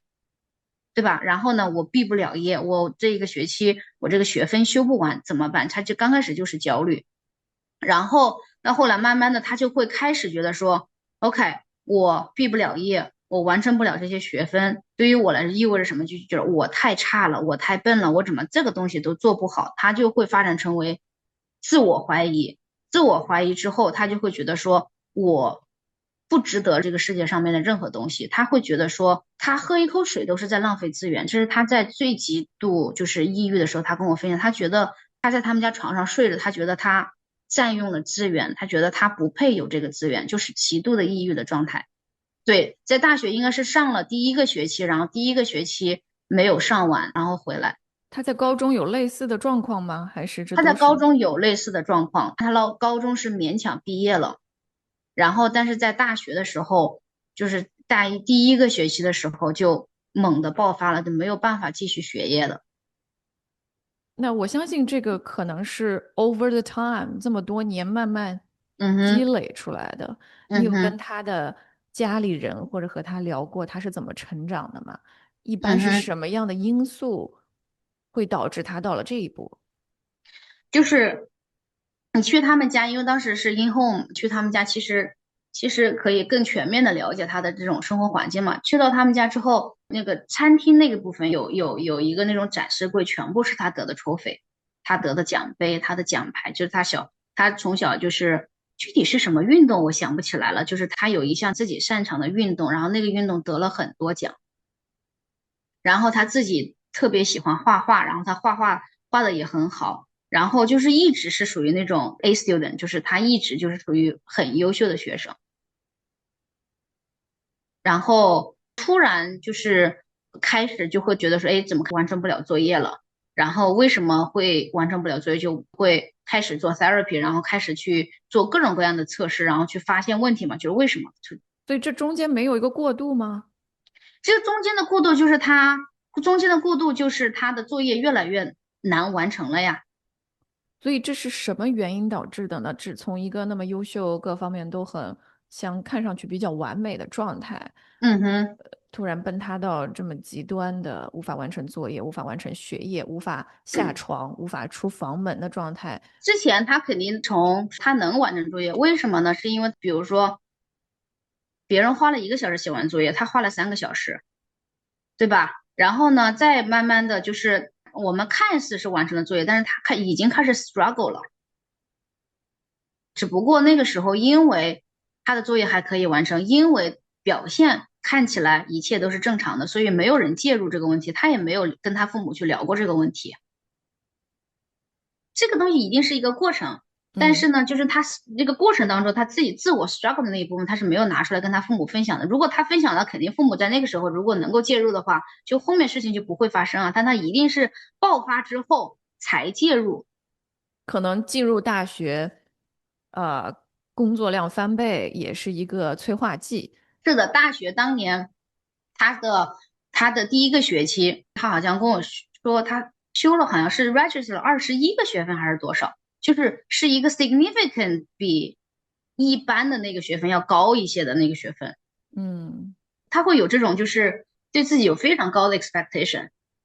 啊，那你看到他那样一个状态，嗯，又知道他的历史，你怎么能够帮他呢？这个东西就是真的只能够是怎么说，take the baby steps。我记得我当时给了他一个我自己打印了一份 calendar，当时我嗯每周见他2次，去他们家2次，我会让他记录他的焦虑值，他的抑郁值。我之所以让他把这些东西记录下来，是因为首先帮他提高他对于自己情绪的 awareness，他需要知道自己是一个什么样的状态。然后刚开始他不愿意见我，是吧？然后他刚开始关着门，他还是有那种就是 perfectionism，就是那种完美主义，他觉得自己的状态不好。按他的话，他还准备好之后他才能见我。所以说我记得刚开始的时候，只隔着房门跟他聊，跟他聊过几次。然后我跟他留的作业都是从房门的那个缝里面递给他，我告诉他就是，我们从这个地方开始，就是我希望下一次来的时候我能够见到你。但是呢，从今天到下一次我来见你的时候，我希望你做这样一件事情，就是我就把那个 calendar 给他打印好，然后我给他作业，然后标好之后，我就从房门里面递给他。然后他刚开始的时候连这个他都做不到，当然他在这期间也是不停的，他们家在给他就是看医生，然后吃药，就是他这种极度的抑郁的情况下，肯定是需要吃药的。那这个药物在然后控制什么呢？药物在控制他的就是嗯抑郁嘛，按照他说的话，就是让他变得更加的麻木，让他不要去思考说我到底值不值得这些东西。因为他已经陷在自己的牛角尖里了是的，是的，是的，，hypersensitive，是的。所以不确切的描述可能是让这个脑子 cool down 一点。这种药物来说的话，它是有不同的机制在的。但是对于这个 client 来说的话，记得当时他们家养了一只兔子，嗯然后呢，有时候兔子会在笼子里面，有时候兔子它会把笼子外面围一个那种小的一个 fence，然后兔子的活动范围更大一些。其实我每次去看看那个兔子状态，我就能够大概看出来它的状态好不好。就是它状态好的时候，你能看出来 fence 里面的那个兔子屎都会收得很干净。然后你嗯能看出来兔子的生活环境会干净一些。但是如果我那次去，如果它还没有出房门，然后我看到那个兔子的那个生存环境，就是有1天2天没有打扫的话，我就大概能够猜到它今天可能不愿意出来见我。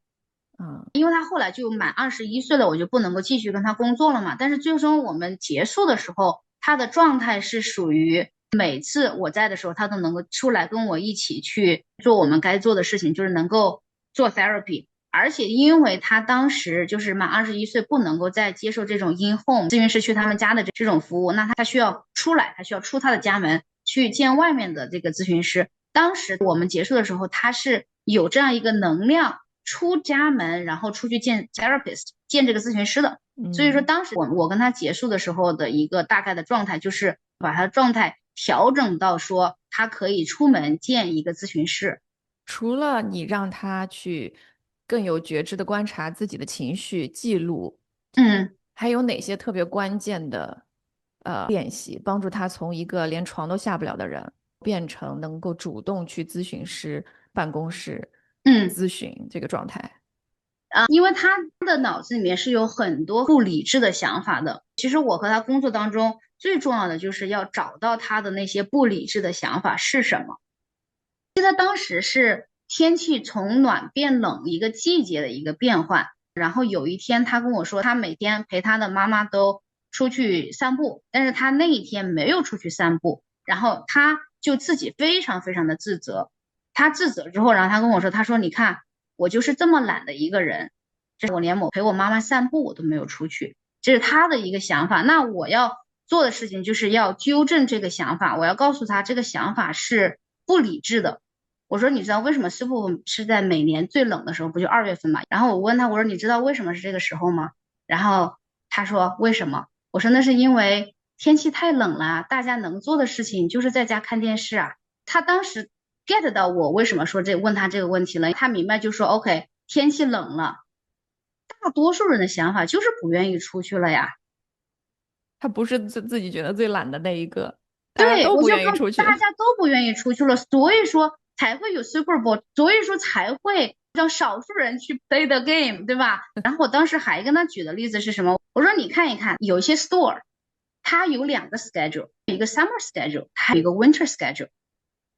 然后我又问他为什么？我想表达的东西就是随着这种季节的变化，我们的 routine 是可以改变的，我们的行为也是可以改变的。你的行为的改变不是因为你很懒，就是我想帮他去 normalize 很多他自己的行为，觉得这是一个正常的事情。改变一个 perspective。是的，改变的这个 perspective，他就更容易去接纳自己的行为。他接纳自己行为之后，他就不会有这种对于自己行为的批判。你觉得是什么原因导致他会有这么强烈极端的批判对自己？这是一个恶性循环，这就是可能他对自己本身他就有批判，导致自己不好，然后抑郁，然后这个抑郁的这个东西又让他的就是更加容易去批判。那最初的时候，你觉得跟他的成长环境啊，跟他周围的人啊，跟他的朋友啊、父母啊这些会有关系吗？我觉得坏因要靠内因起作用。是的，肯定是他的父母有一些东西，但是你还要看这个人怎么样去接受到这个信息。所以你觉得可能在父母方面是哪些东西，而他自己方面又哪些内因导致了这么严重的一个结果？就是可能他自己本身就是一个自己自我要求很高的人的这个性格特征就是这个样子的，嗯再加上可能他的那个环境，他可能就是去的那个学区很好，他可能去的那个学校很好，然后那个学校很好，就导致可能他周围是非常竞争很强的一个环境，然后就导致他觉得说我更要好，我更要强。所以说我经常说做父母很难，你不知道你哪一点做的东西，他小朋友接受到那边他就没有接受对，然后就对他产生了一个很大很深远的影响。这个真的是很难，做父母真的很难。嗯对，然后说到这，其实还有一个例子，嗯，这个来访者他自己是普林的一个本科生，普林斯顿。然后普林斯顿一个本科生，你也知道，就是进普林的本科有多难。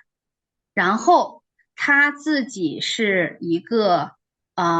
在美国出生的越南裔，就是他父母是越南人，然后第一代移民到这边来的。然后他的父母呢就觉得说，想要他们家的小朋友是双语的这种环境，他们父母觉得说，在当下那个时候，对于他们孩子来说，就是父母觉得对于孩子的最好的打算是把他们带回越南，在越南上了国际学校。当然，他是以非常愤怒的角度去讲，说当时去申请大学的时候，连写那个申请都是他父母会安排人来帮他去改，帮他去修正，帮他去出主意。但嗯是其实我能够理解，从父母的角度来说，父母他们说这是他们当年没有这样的条件去上最好的学校，找这种最好的 service 去帮他们去升学，所以当他们自己有这个条件的时候，他们想给最好的给他们家的孩子。但是他接受到信息就是说我没有自由，我没有做任何事情的自由。他的原话就是我连申请大学的 IC 都需要别人帮我改，就是他是非常愤怒的一种状态，就是然后我们再会去聊，就是他的抑郁的状态，他自己去追溯说，我当时在这边上学上的好好的，我有我的朋友，我有我稳定的这种就是 community，突然一下子把我搞到了越南，语言不通，然后没有朋友，然后我每天要上学去见不同的人，新的人、新的老师、新的环境，对于他来说非常的 struggle。他说他从那个时候开始就觉得自己非常的不开心。但是其实从父母的角度来讲的话，对于父母来说，可能觉得这是一种 privilege，不是所有的人都有这种就是经济条件，让我们去给你选择去走这样一条路径。但是小朋友接收到的信息不是这个样子的，所以说，当然这个题外话就是说到说，就是父母的养育多么的不容易，或者说外界的环境对于一个人的影响，就是怎么样，就是到底一个什么样的环境是一个好的环境，真的这个事情真的是很难，这个很难去定义它。嗯，那这个小朋友是进了普林斯顿之后发展成了嗯，抑郁症，是的，什么样的症状呢？不能起床，不能够去上学，然后现在就是休学的状态。现在他已经 gap 了1年，然后我们现在不确定说他们还允不允许他继续 gap。他的父母还是想让他能够保留这个毕业的可能性的，但是他好像现在是不想要保留这个可能性的。他会觉得说，听到普林斯顿这个词或者到达那个区域，他都会觉得非常的窒息。他不想再 deal with it，他不想毕业了。就感觉人生一直被操控，是的，他会觉得再去人是的，达到他父母的一个嗯哼，理想或者要求，跟自己没什么关系，没嗯哼，有任何做决策的权利，是的，所以是的。即使达到了，他自我是无法感受到任何的喜悦的。对他自己没有喜悦，嗯哼，对，所以说就是回答你刚才的那个问题的话，父母做了什么，然后让这个孩子出现了这样的一种状态，就有时候就是真的不知道你做了什么东西，或者因为你没有做一个事情，对于这个小朋友产生了一个什么样的很大的影响，这个影响，真的是很难，因为教育是没有说明书的，真的是这样的，而且当父母也是没有说明书的，每一个个体又是不一样的。嗯哼，嗯哼，那你这个病人这么严重的情况，嗯过去的一切都已经发生，无法改变了。嗯哼。你有什么办法去实质性的帮助他呢？你看，你刚刚那个就是总结的很好的一点，就是他过去的，你看过去的东西都已经发生了，其实是没有办法去改变它。但是他在 therapy 当中，他的状态是什么？他总是在往回说，当年怎么怎么，为什么会发生这样？这个其实就是一个我刚刚在最开始的时候聊到抑郁症的时候的一个非常典型的一个东西，就是他是活在过去的，他现在就是讲的东西都是在他们哪个地方做的不对，我哪个地方没有做好。我如果过去哪个点如果不发生那个事情的话，现在可能会不一样，就是很难让他去关注在当下，很难。所以说我们现在要做的工作就是让他能够开始关注当下，但这个开始关注当下对于他来说很难的一件事情。但是现在即使接近普林斯顿都让他浑身不舒服，嗯哼。如何去让他体验这个他的当下？父母，他的父母给他是在 Newark 附近，然后给他重新租了一套房子，他自己在那个地方住，所以说他现在就是远离了那个环境，然后在远离那个环境的基础上面，我们再看怎么样去就是关注当下。但这个关注当下可能其实是需要从很细微的一些东西上面去做，比如嗯，说我今天坐在我的办公室里面，关注当下，我能看到窗户外面是有绿色的树。有棕色的房子，然后呢，房子上面有烟囱，房子上面有1、2、3、4、5个窗户，就这种，嗯，其实是从这种非常小的这种地方去帮助他去关注当下，而不是说一下子从关注过去的关注当下啊，我现在就要去还是要把学习弄完呀，或者是我要去找个工作呀，或者其实他现在是没有这个能量去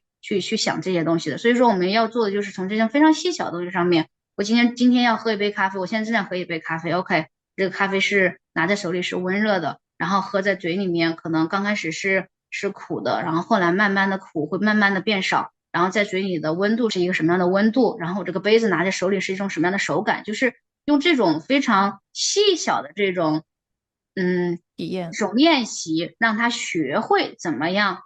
关注当下。有效果吗？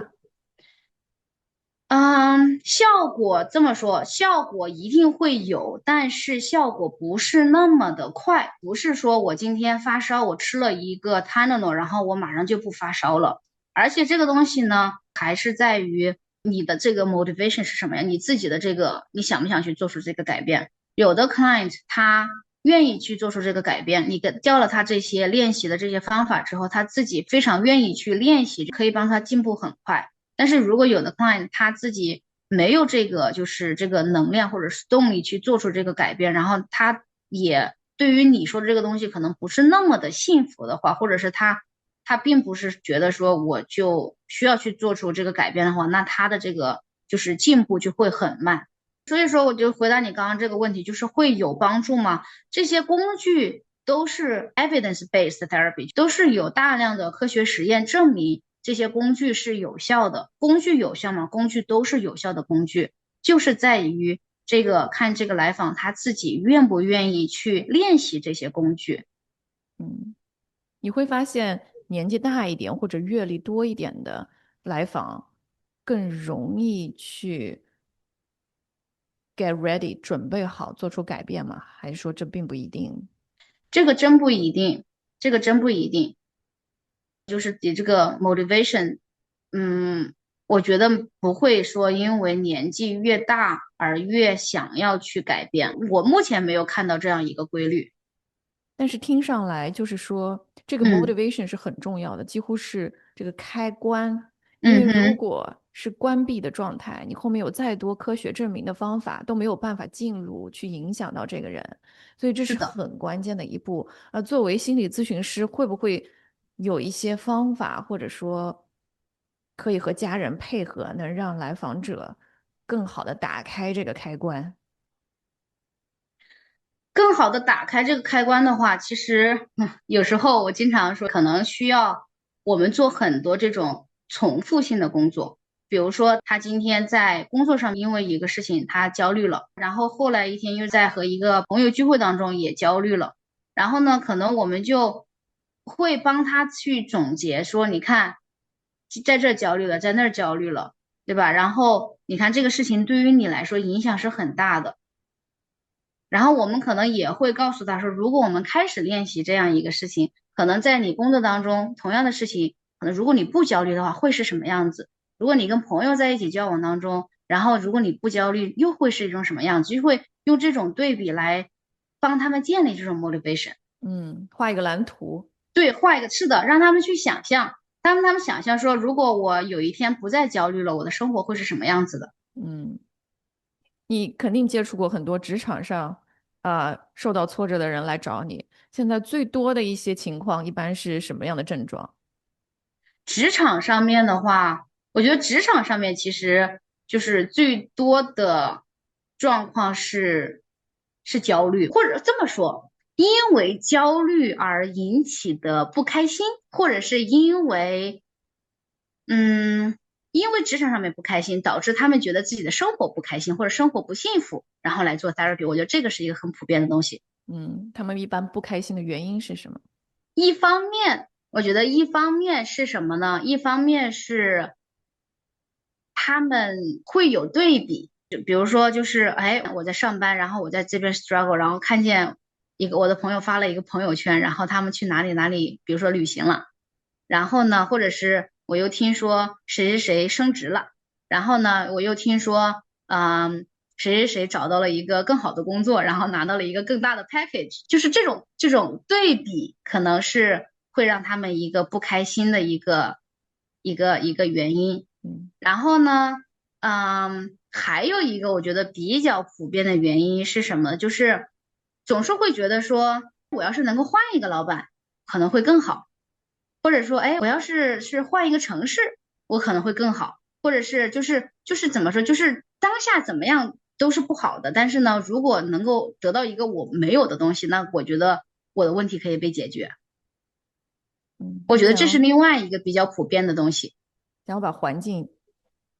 对，发生一些就是会改变，提出，是的，会觉得说我的这个不开心是因为环境，然后只要环境能够改变，我一定会开心。那他为什么还要来找你呢？他去改变环境就好了。但是这就是问题所在呀，他会发现，即使他换了环境，他还是不开心啊。嗯，还有呢？还有，我想想，我觉得这个其实是两个非常普遍的一个东西。举一个例子啊，就是你刚刚问的时候，让我想到了我昨天见的一个来访，她最近怀孕了，然后呢，她上之后，她告诉我说她觉得她特别的不开心。然后呢，为什么呢？是因为她的老板没有给她很多工作，然嗯后呢，她不开心，为什么呢？因为她自己本身是一个就是对于工作就是工作是她的全部的那样一个人。然后呢，当他觉得他的工作量降低的时候呢，他自己就觉得不开心，会觉得说，哎，我失去了得到成就感的机会。这一周回来，他的工作量上来了，他又很忙，然后呢，他还是不开心。然后我就问他为什么呢？他说我太忙了。我觉得我没有照顾好我自己，然后我也没有照顾好我的宝宝，就是她觉得她没有 prioritize herself，嗯就是她觉得她现在怀孕7个月，然后她就觉得说我都要马上就要去休产假了，我都还在这么高负荷的工作，她自己不开心。其实这就是一个非常典型的说，她觉得如果环境变了，她会开心，但是事实就是环境变了，她还是不开心。所以你觉得是什么原因呢？这个原因，我觉得就是因为她不能够接纳当下自己的状态。为什么不能呢？这个，我觉得跟另外一个例子可能有点像，就是我有一些有很多妈妈，对吧？然后呢，这些妈妈呢，她们有些是在职场当中的，有些呢是全职妈妈不在职场当中的。然后我就发现呢，这些妈妈们她们怎么样都不开心，因为全职妈妈们呢在跟我说，哎呀，我也不知道，就是这 gap 2、3年回去之后工作会怎么样，就是会放弃自己的职业的发展，怎么，就是不开心。然后呢，那些正在全职工作的妈妈们呢也不开心，他就说我没有陪我们家的小孩子，然后呢，他们就这么长大了，然后呢，我也就是觉得很愧疚，觉得说我没有很多时间去陪伴他们长大。就我觉得这个其实是类似的例子，就是你在某一种状态的时候，想到的是另外一种状态的好。还有突然想到，就是不同的来访，当他们自己是处于就是单身的状态的时候，他们会告诉你说，啊，我特别不喜欢单身，我觉得我好孤单。然后呢，我就想要有人陪我吃饭，我想要有人陪我说话，我想要有一个人，就是我想要跟他说话的时候，他就随时在那可以跟我说话。但是我现在单身，我要找人说话，我还要专门去约我的朋友出来，怎么，就是单身的时候不开心。然后呢，我也有可能有来访呢，他们就是在关系当中。嗯。然后呢，他们也不开心，然后他们就会说，我明明想吃这个东西，但是呢，因为我的 partner 想吃另外一个东西，我就不得不就是 compromise 去妥协，说今天不能吃到我想要的东西。我明明是想要去做这件事情，但是呢，因为他的原因，我们不能去做这件事情，我觉得我失去了自由。嗯。对吧？就是我觉得其实这3个例子都是其实是类似的例子，就是我在一个状态之下，或者在某一个人生的阶段之下，我并没有去享受这一个人生阶段或者是这个状态之下带给我的那一个好的东西，我只关注了这个东西关注下的不好的东西，然后呢就会去看到另外一个生活状态里面好的东西，而忽略那个我没有的生活状态里面的不好的东西，就是怎么样都不开心。这是一个很普遍的现象，就是的，是这是围很普遍。城。那是的，你觉得根本上是什么原因让人更容易关注自己不满意的方面，不容易去享受现在的状态，此时此刻带来的好的方面，更嗯容易去羡慕也好，嫉妒也好，去看着别人的状态，去关注于别人享受的部分。你觉嗯哼。得从根本上是什么原因人常常会这样？我觉得根本上其实就是因为我们对别人生活的了解不够全面。我们经常不是有一句话叫做你的幸福只在别人的眼里嘛，嗯。就是你的眼里不会有你自己的幸福，你的眼里全是别人的幸福，然后你的幸福是在别人眼里的，为什么呢？就是你只会展示那好的那一面给别人，所以说别人看到你的都是好的东西。同样道理，别人也只会展现他好的那一面给你，所以说你不知道别人背后的那个艰辛到底是什么。嗯，那作为心理咨询师，你一般怎么去帮助他们解决这样的问题呢？首先，我可能会跟他们去分享这些 data point，就是我经常说我自己是一个数据库，因为就是我有很多来访，然后呢，这是一个很私密的空间，然后呢，他们会跟我讲他们生活当中各个方面的东西，我能够看到他们生活中幸福的一面，也能看到他们生活中非常艰辛的一面，对吧？然后来告诉他们说，OK，这个是你看到的，但是这个是我这位咨询师我看到的东西。我之所以能够看到你没看到的东西，是因为我的这个角色的特殊性。导致了我看到了这一部分，导致了我有这一个部分的数据。但是因为你没有这样一个角色在，所以说你没有那一部分的数据，但是并不代表那一部分的数据是不存在的。那这个方法有效吗？是有效的。然后这个时候，那我就会给他们，比如说布置其他的作业，就比如说单身的，对吧？他只关注了说，如果有个 partner，我有一个伴侣的话，我会有哪些好处。那我这个时候我会让他自己写一些东西，就是我在这个当下有哪些东西是我有的，就是这个就是一个就是叫 gratitude journal，就是要把自己拥有的东西能够发现，然后把它记录下来。翻译成中文叫感恩日记嘛。其实感恩日记是一个很好的方法，去帮我们去对抗这种焦虑的东西，因为它让你意识到你有什么。但这个东西的执行挺难的，虽这个东西执然大家行很难，都知道这个好。是的，是的，执行之所以难，是因为大家可能会觉得说，我需要去找一些大的东西去记录，但其实有些东西，其实你只需要去找一些小的东西去记录，更加敏感的去抓住那些小的东西。比如说找街趴，我一般都是找不着，但是我今天哎刚好到了这一个车走了，哎我停进去了，对吧？其实就是找这种生活中这种小的叫小确确幸。幸嘛，小确幸嘛，其实就对。是。所以说，其实就是这种东西，就是找这种小确幸。其实为什么经常大家会说，就是幸福是一种能力嘛？它其实是一种 skill，那它就是和其他的 skill 一样，你是需要练习的，是吧？我们在什么时候会用到这个词 skill？就是比如说我在工作当中，这是我的什么什么一个 skill，但这个东西你不是生来就会的，这个东西是你要上学，你读了相关的专业，然后你有了相关的练习，你才能说这是我的一个 skill，对吧？比如说我要学游泳 swimming，就是它是我的一个 skill，那你是需要通过学习、通过练习，然后才获得的一个技能。我觉得翻译成技能可能会准更确一点。准确一些。对，就是说就是幸福是一种技能，我觉得这个可能大家会更能够接纳，是因为技能大家会觉得这是一个可以后天通过练习获得的一个东西。嗯，那你提到过焦虑、抑郁、人际关系，嗯接下来就是 drama 和适应一些巨，trauma 大 trauma，的 嗯 trauma，以及适嗯应一些巨大的变化。你觉嗯。得人活到30、40、40、50岁，多少都会经历一些变化。那样的来访者一般是一个什么样的症状？就是你是说就是经过了这些所有的这些东西吗？就是来找你的时候，处嗯于在经历 trauma 的风暴中，或者是嗯刚刚经历过那样的事情。嗯。一般那样的来访者，他们是一个什么样的状态？一般那样的来访的话，在心理咨询、心理治疗这个当中，其实它是分叫 different care，different level of care，就是不同的这种 level。如果他是比如说刚刚经历了一个非常极端的那种东西，整个人处于一种极度的这种情绪的反应，他可能需要住院，需要去有更加 intensive 的这种 care，需要在那边去先 stabilize，保证他没有比如说自杀倾向。保证他可以开始恢复正常的作息，然后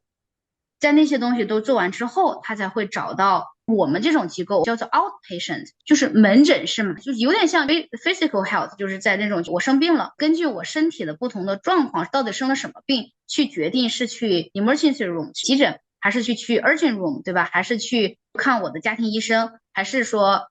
在家庭医生之后，或者说直接我去了急诊之后，他会让我去回家自己待着，还是说让我就直接住院了？其实心理治疗跟身体的治疗的结构其实是一个道理的，就是到我们这里来的病人，就是到我们这里来的这个来访者，一定是在那些机构已经是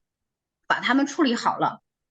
然后再到我们这里来处理一些后续的一些情绪问题。或者说，如果一个来访他自己刚刚出现了这些问题，情绪是一个非常极端的这种状态，但是他先找到了我们，那这个时候我们要做的也是需要把他们去介绍到急诊，或者是介绍到 inpatient，需要可能去住院治疗这种，等他们去把危机式的这种东西解决好之后，再来找我们。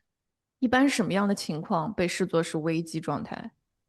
一般就是跟安全相关的，就是对自己的安全造成了威胁，对他人的安全造成了威胁，这个是就是最普遍的。就是怎么如果我们判断这个人是不是对自己的安全有所威胁？他会有一些，比如说自杀的想法、自杀的计划，然后呢，甚至开始有一些就是为他的那个自杀做出一些准备。这个我们会做 evaluation，看他处于哪样一个阶段，然后再判断他的就是危机程度是多少，level one、level two，然后我们再根据那个危机的程度来决定他接下来应该接受什么样的治疗。OK，如果是在你们的管理范围内的，嗯嗯，有那样的危机的症状，嗯。通过行为学一般有什么方法可以有效去改善呢？一般这种的话，就是在我们这边就属于 outpatient 门诊这边处理的危机的状况，就是可能这个人他有自杀的倾向，他有想法，他可能也有计划，但是他没有进一步的东西去实行这个计划。那这个时候，可能我们会就是在这个来访者的允许的情况下，我们可能会通知他的家人，就是发生了一个什么事情，我们有这样一个 concern，我们可能希望这个来访者的家庭给他提供这样一个 support，给他提供这样的帮助。然后同时我们这边可能会，比如说一周见这个来访一次，可能会把他这个提高到见一周2次。然后呢，可能我们会做一个 safety plan，就是说这个 safety 是一个安全计划。然后呢，这个安全计划是什么？就是说，OK，我下一次又产生了这样的想法的时候，我自己可以做什么？就是 What can I do to make myself feel better？就是我自己可以做哪些事情让我自己感受好一些？可能有些人他说，OK，我可以去看个电影啊，听个歌呀，我去自己洗个澡啊，或者我给自己去弄杯咖啡啊，或者我去我的 neighborhood 里面去走一圈啊，就是这些，我们会把那些活动把它记录下来。然后第二个问题就是，我做了以上这些事情。但是我还是有这样一个想法，那么这个时候我应该给我的哪些家人或者是朋友打电话？好，这个时候我们就会把他说到的朋友或者是家人的姓名和电话号码也写在那张纸上，然后呢，这样的话他就知道，OK，我尝试了这个事情，还是我觉得不行，那我就开始跟我的朋友打电话，然后如果朋友没有接，那我一边可能那有三个选项，那可能我就给第二个朋友打电话，或者给第三个朋友打电话。和我的朋友聊完之后，safety plan 上面接下来一栏就是说，做了以上2个事情之后，我还是觉得有这个想法，可能这个时候就需要去给专业人士打电话。那这个专业人士是什么？有一些就是 hotline，一些热线。电话热线，对，你可以去给热线去打电话，然后那边有 therapist 帮你去聊一下，看看你具体是一个什么样的情况，他会建议你说，哎，我觉得你这种情况还是要去 emergency，还是去急诊。然后可能到最下面一个呢，就是说，OK。尝试了以上那些还是不行的话，那这个时候最下面就是离我家里最近的这个 emergency room 是哪里，然后把那个 emergency room 的地址也写在上面，电话也写在上面。然后呢，还有一个就是911和988，就是 911和988。988是在心理健康领域里面的911，因为发生过有些人他有一些心理健康方面的一些 crisis 一些危机，然后他打了911之后，但是911那边接电话的人他并没有接受过心理健康方面的训练，所以他不知道怎么样去以更合适的方式来 respond 来跟你对话，所以说他们后来呢就出了一个988，就是 988。它其实跟911的功能是一模一样的，只不过你给这个988打电话，他们那边接电话的人就是经受过这个心理健康训练的人。就简单澄清一下，这个911和988仅限于在美国使用。然后，是的。这个嗯如果是一个经过训练的人，在嗯。这样的情况下，一般会以什么样的方式去 respond？一般在这个时候，如果是到了988的程度的话，一般他们会派一辆救护车过来，嗯，然后把这个人送到最近的急诊室，然后去做进一步的诊断。那它这个 respond 和911的 respond 根本上的差异体现在哪里呢？根本上的差异体现在接电话的这个人，嗯，他会接电话的这个人。如何去对话嗯。呢？比如说他的说话方式，他怎么回复，他怎么稳住对方的情绪，是不是都有比较是的，这个啊？是有一套 training 的方法的，对，是的，所以说988是可以打电话或者是发短信，然后他们会给你回复，然后他们再去从那个地方再去处理。如果在普通老百姓家里，有嗯这样一个病人，情况嗯，非常的严重，有自杀的严重的，嗯，倾向啊那就等等。嗯。那么作为一个朋友或者亲人，怎么样去回应，会更加有效的控制这个局面？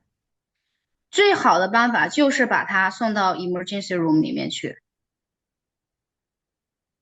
这个是最怎么说最有，因为身边的朋友、身边的亲人是没有经受过这种就是心理健康方面的 training 的，所以说其实最有效的方法就是把他送到最近的 emergency room，然就是后他们由专业人员再去做这些诊断，然后他们再来决定接下来应该怎么办。就是 physically 的把它 face 对，是的，转移。嗯哼嗯哼，这种对。时候，一般的言语上的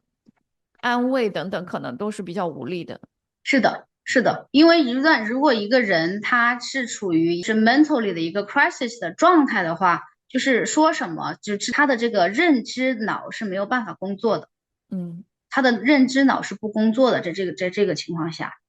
所以以此可以类推，各种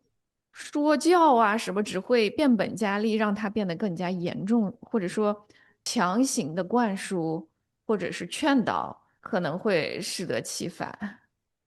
是的，因为他在那样一个状态之下，他那个东西他是听不进去的。就是不说那么极端的情况，甚至在就是我们在有一定的情绪的情况之下，如果有一个人来跟你去讲道理，这个东西其实它是不会起作用的。嗯哼，对，所以说你的认知脑和情绪脑嘛，它们两者之间是互相抑制的作用。如果情绪脑是一个非常活跃活跃的。的状态的时候，那你的认知脑它是不工作的。认知脑如果不工作的话，那些所谓的道理或者是那些所谓的劝导，你是想不通的。那个在那个阶段已经是想不通的。就必须要让情绪脑先 是 cool 的，down，是的，先稳定下来。冷静下来，然后认知脑才会有这样的 capacity，这样的嗯哼，嗯哼，容量去倾听、去接受外部的信息，让那些信息起到新的效果。是的，是的。嗯，你也接受过无数，我现在无法这个数数了 count 了，因为你在拿到执照之前就有几千个病人，然后现在有这么多年的从业经验，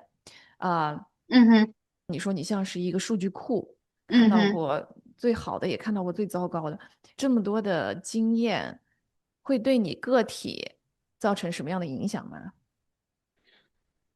我觉得对我自己最大的影响，其实就是我的工作原则就是，嗯我首先要觉得那些工具是有效的，我才会分享给我的来访者。所以说，我自己其实是会非常有意识的去使用那些工具的，因为我想知道那些工具它是如何在改变我的，然后我才能够更加有体会的跟我的来访去分享说。这个工具它是有效的，它为什么有效？它在什么时候对于哪个东西，它真的是就是会起到一个什么样的作用？就是我希望有这种就是说服力在，所以如果想要有这种说服力，我是一定需要觉得它对我来说是有帮助的，所以说我才会更加愿意拿出来跟我的来访去分享。给病人吃药之前，自己先尝一是的，口。真的是这样的，所以说我觉得这么多年从事这个工作的话，就像我自己提到，就是我自己本身是一个焦虑值很高的一个人。我觉得这么多年就是自己从事这个工作，学习到这些方法，然后呢，在不同的去试用这些方法，不停的练习这个方法，我觉得它让我自己的情绪是更加稳定的，这个是肯定的。这些方法它是让我自己很好的控制到了我自己的焦虑。你用的最多的方法是哪几个？我用到的最多的方法就是一个就是认知行为疗法，就是去找我的哪些想法是不理智的，然后呢那些想法不理智，为什么不理智？我应该怎么样去挑战他们，然后应该怎么样去建立一个更加理智的想法，然后有了这个理智的想法之后呢，他就帮我去控制这个焦虑。然后呢，还有一个方法，这些年我更倾向用的就是做 mindfulness，然后中文叫正念。然后之嗯。所以会觉得这个东西它是一个非常就是有效的一个，对于我自己来说很有效的方法，是因为我真的是发现了，就是我之所以有那些情绪的存在或者那些焦虑的存在，是因为我对于一些事物是批判性的。当我把这些东西不再带着批判性的眼光去看他们的时候，或者说真正的去接纳他们的时候，那我可能就更加容易去控制好我自己的情绪。就提醒自己不要 judge，是的，是的，嗯哼，尤其是你嗯哼，会看到那么多是的，值得 judge 的行为或者是的。想法。是真的嗯是这样的，所以说，嗯当我自己就是不再去 judge 我自己生活当中、自己个人生活当中的那些事情，或者是人，或者嗯是就是碰到的那些场景之后，就会觉得说，OK，其实那个焦虑的部分就会降低很多。所以说，对于我来说，就是自己从事这么多年的这个工作，我觉得我自己是一个很大的受益者，真的嗯，是一个很大的受益者。你对你自己的 relationship 关系以嗯及呃家庭、嗯。小朋友那些方面呢？嗯，我不能够说我做的是完美的，我肯定不能这么说。但是因为我的这份工作，让我在这方面的这个意识是更强的，或者是这个 awareness，就是我会更加关注我自己应该怎么做，或者说我自己怎么样去调整我的情绪。就比如说不要吼小孩啊什么的，虽然说可能偶尔还是会，但是我会可能更加有意识的去说，OK，怎么样去刚刚发生了什么，我为什么没有控制住。然后可能我会自己去做这样一系列的反思，下一次就可能同样类似的情况，我就不会再有这样一个行为发生，嗯或者说我会有这个意识去教他们怎么样去接纳自己的情绪，就比如说他现在非常的 upset，因为也比如他想买一个东西，但是我呢没有给他买，对吧？然后他肯定会 upset。那这个时候，爸爸可能就会说啊，我们去干个什么，会找一个什么东西去让他分心，就让他不要去 upset，对吧？但是可能我有时候会跟爸爸聊天，就是说可能我们还是让他自己去，他需要自己去体验这个情绪，就是说 OK，我现在是 upset，但是呢，upset 这个东西是一个很正常的东西，就是我希望他有这样一种体验，这是我的情绪，然后呢，我的情绪不是一个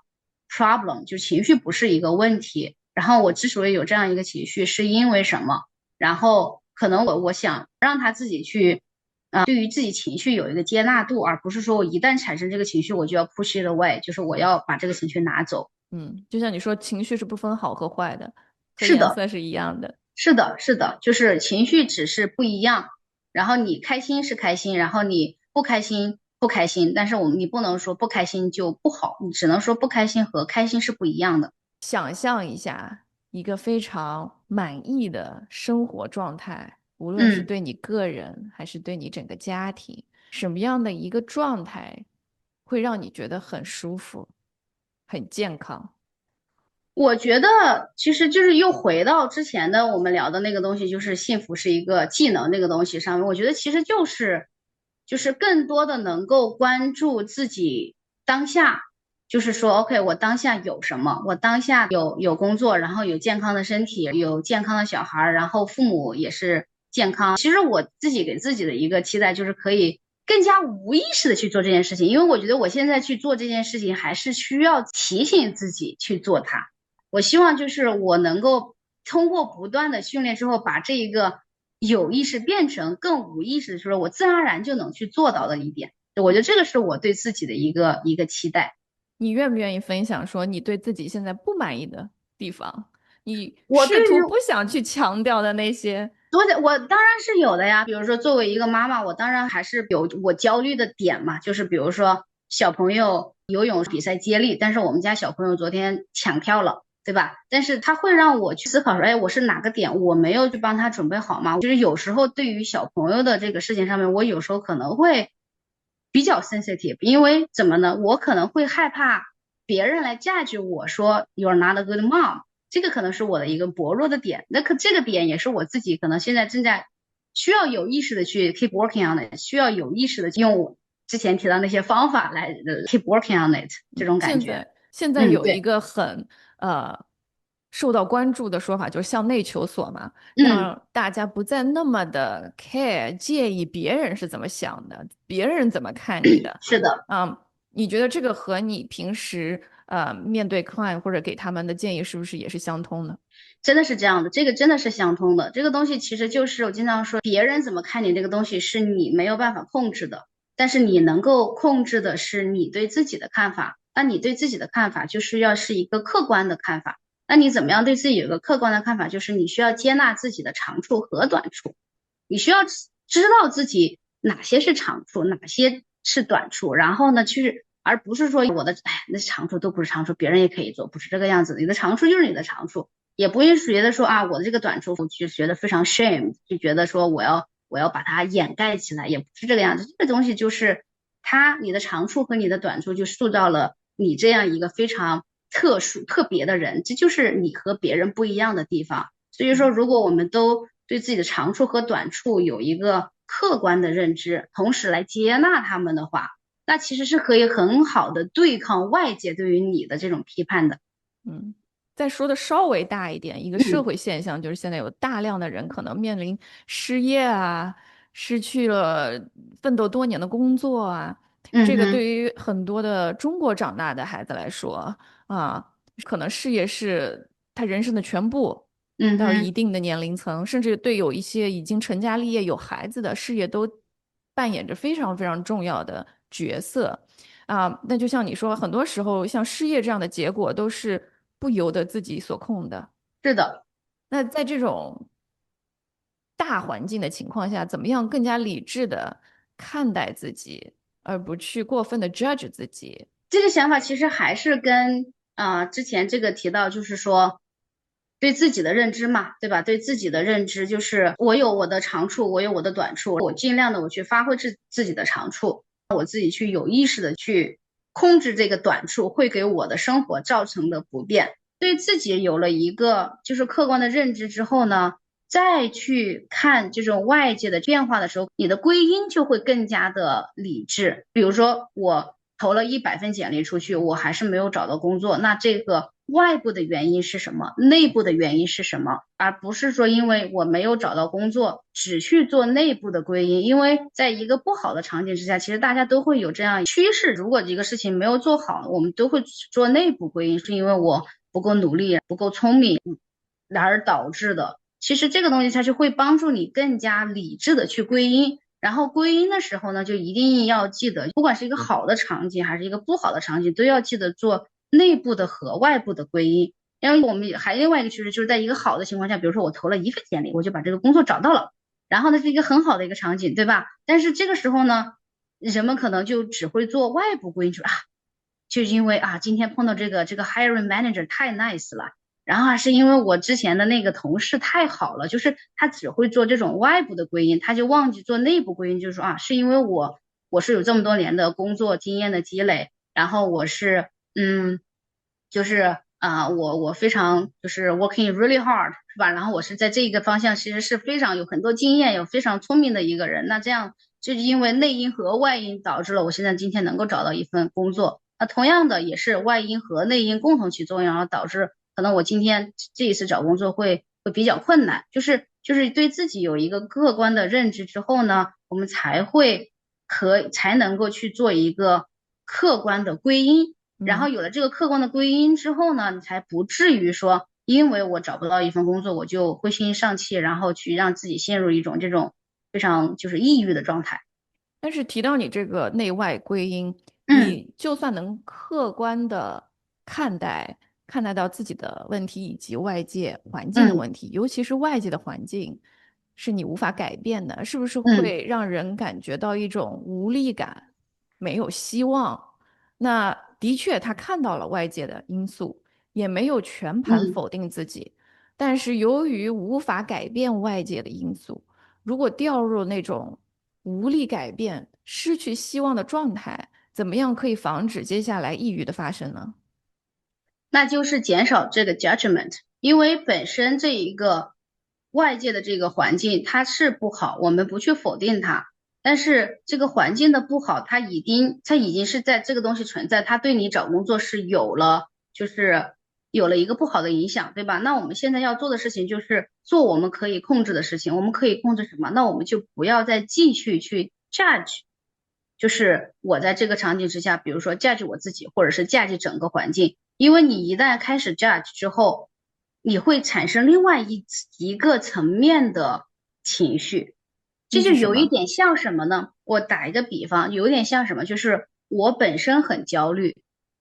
然后呢，我就突然会觉得说，哎，我怎么又焦虑了？我是 something wrong with me？我怎么就是有一种叫我因我焦虑我的焦虑。嗯可能你第一层次的那个焦虑是因为我找不到工作而产生的，但是第二个层次的焦虑是因为你价值你自己的焦虑而产生的。嗯哼。第一层焦虑是也许是因为很多现实情况你没有办法很好控制它，it's OK，我们就可以没有问题。但是你起码你可以做到是你可以控制第二层次的焦虑，就是当你发现我工作不好找，我开始有一点点焦虑了，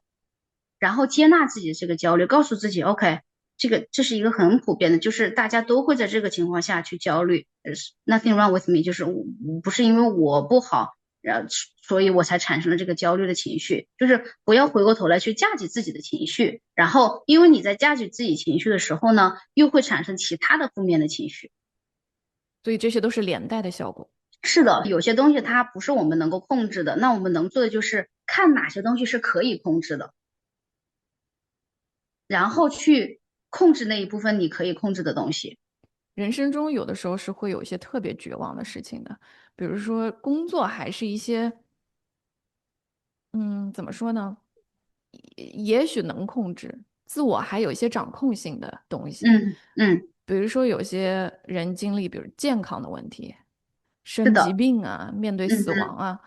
嗯。啊，像那些几乎完全失控的情况，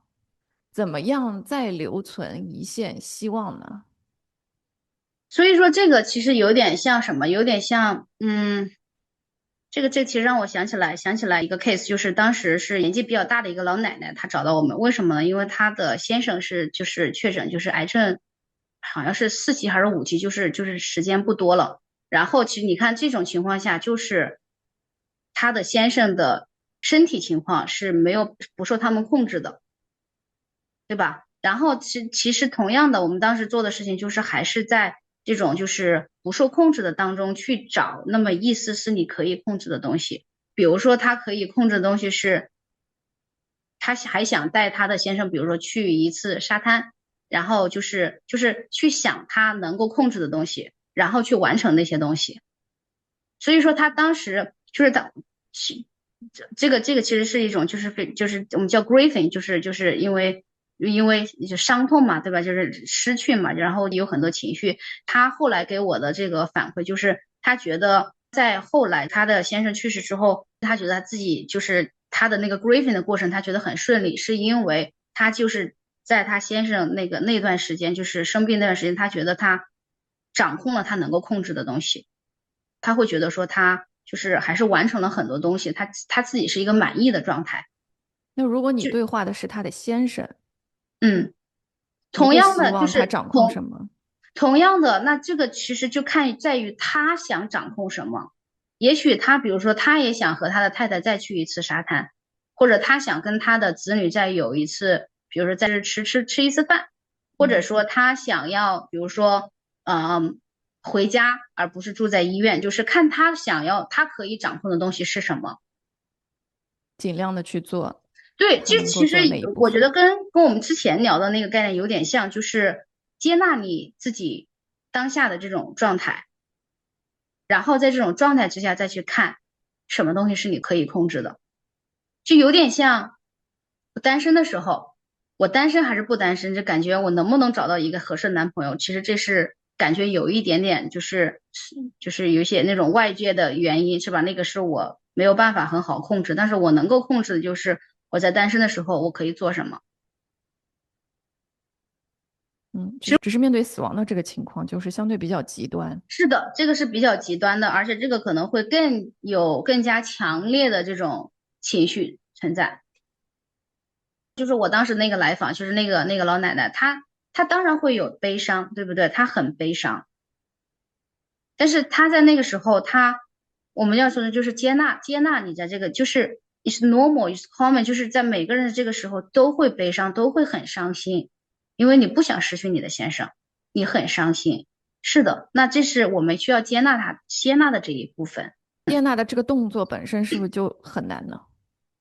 接纳的过程是很难，但是起码你要有这个意识去接纳它，而不是说去无意识的推开它。可能比如说有很多人他因为他不想面对自己的悲伤，然后他可能就选择回避去见这个人，或者是回避进入这个人的房间，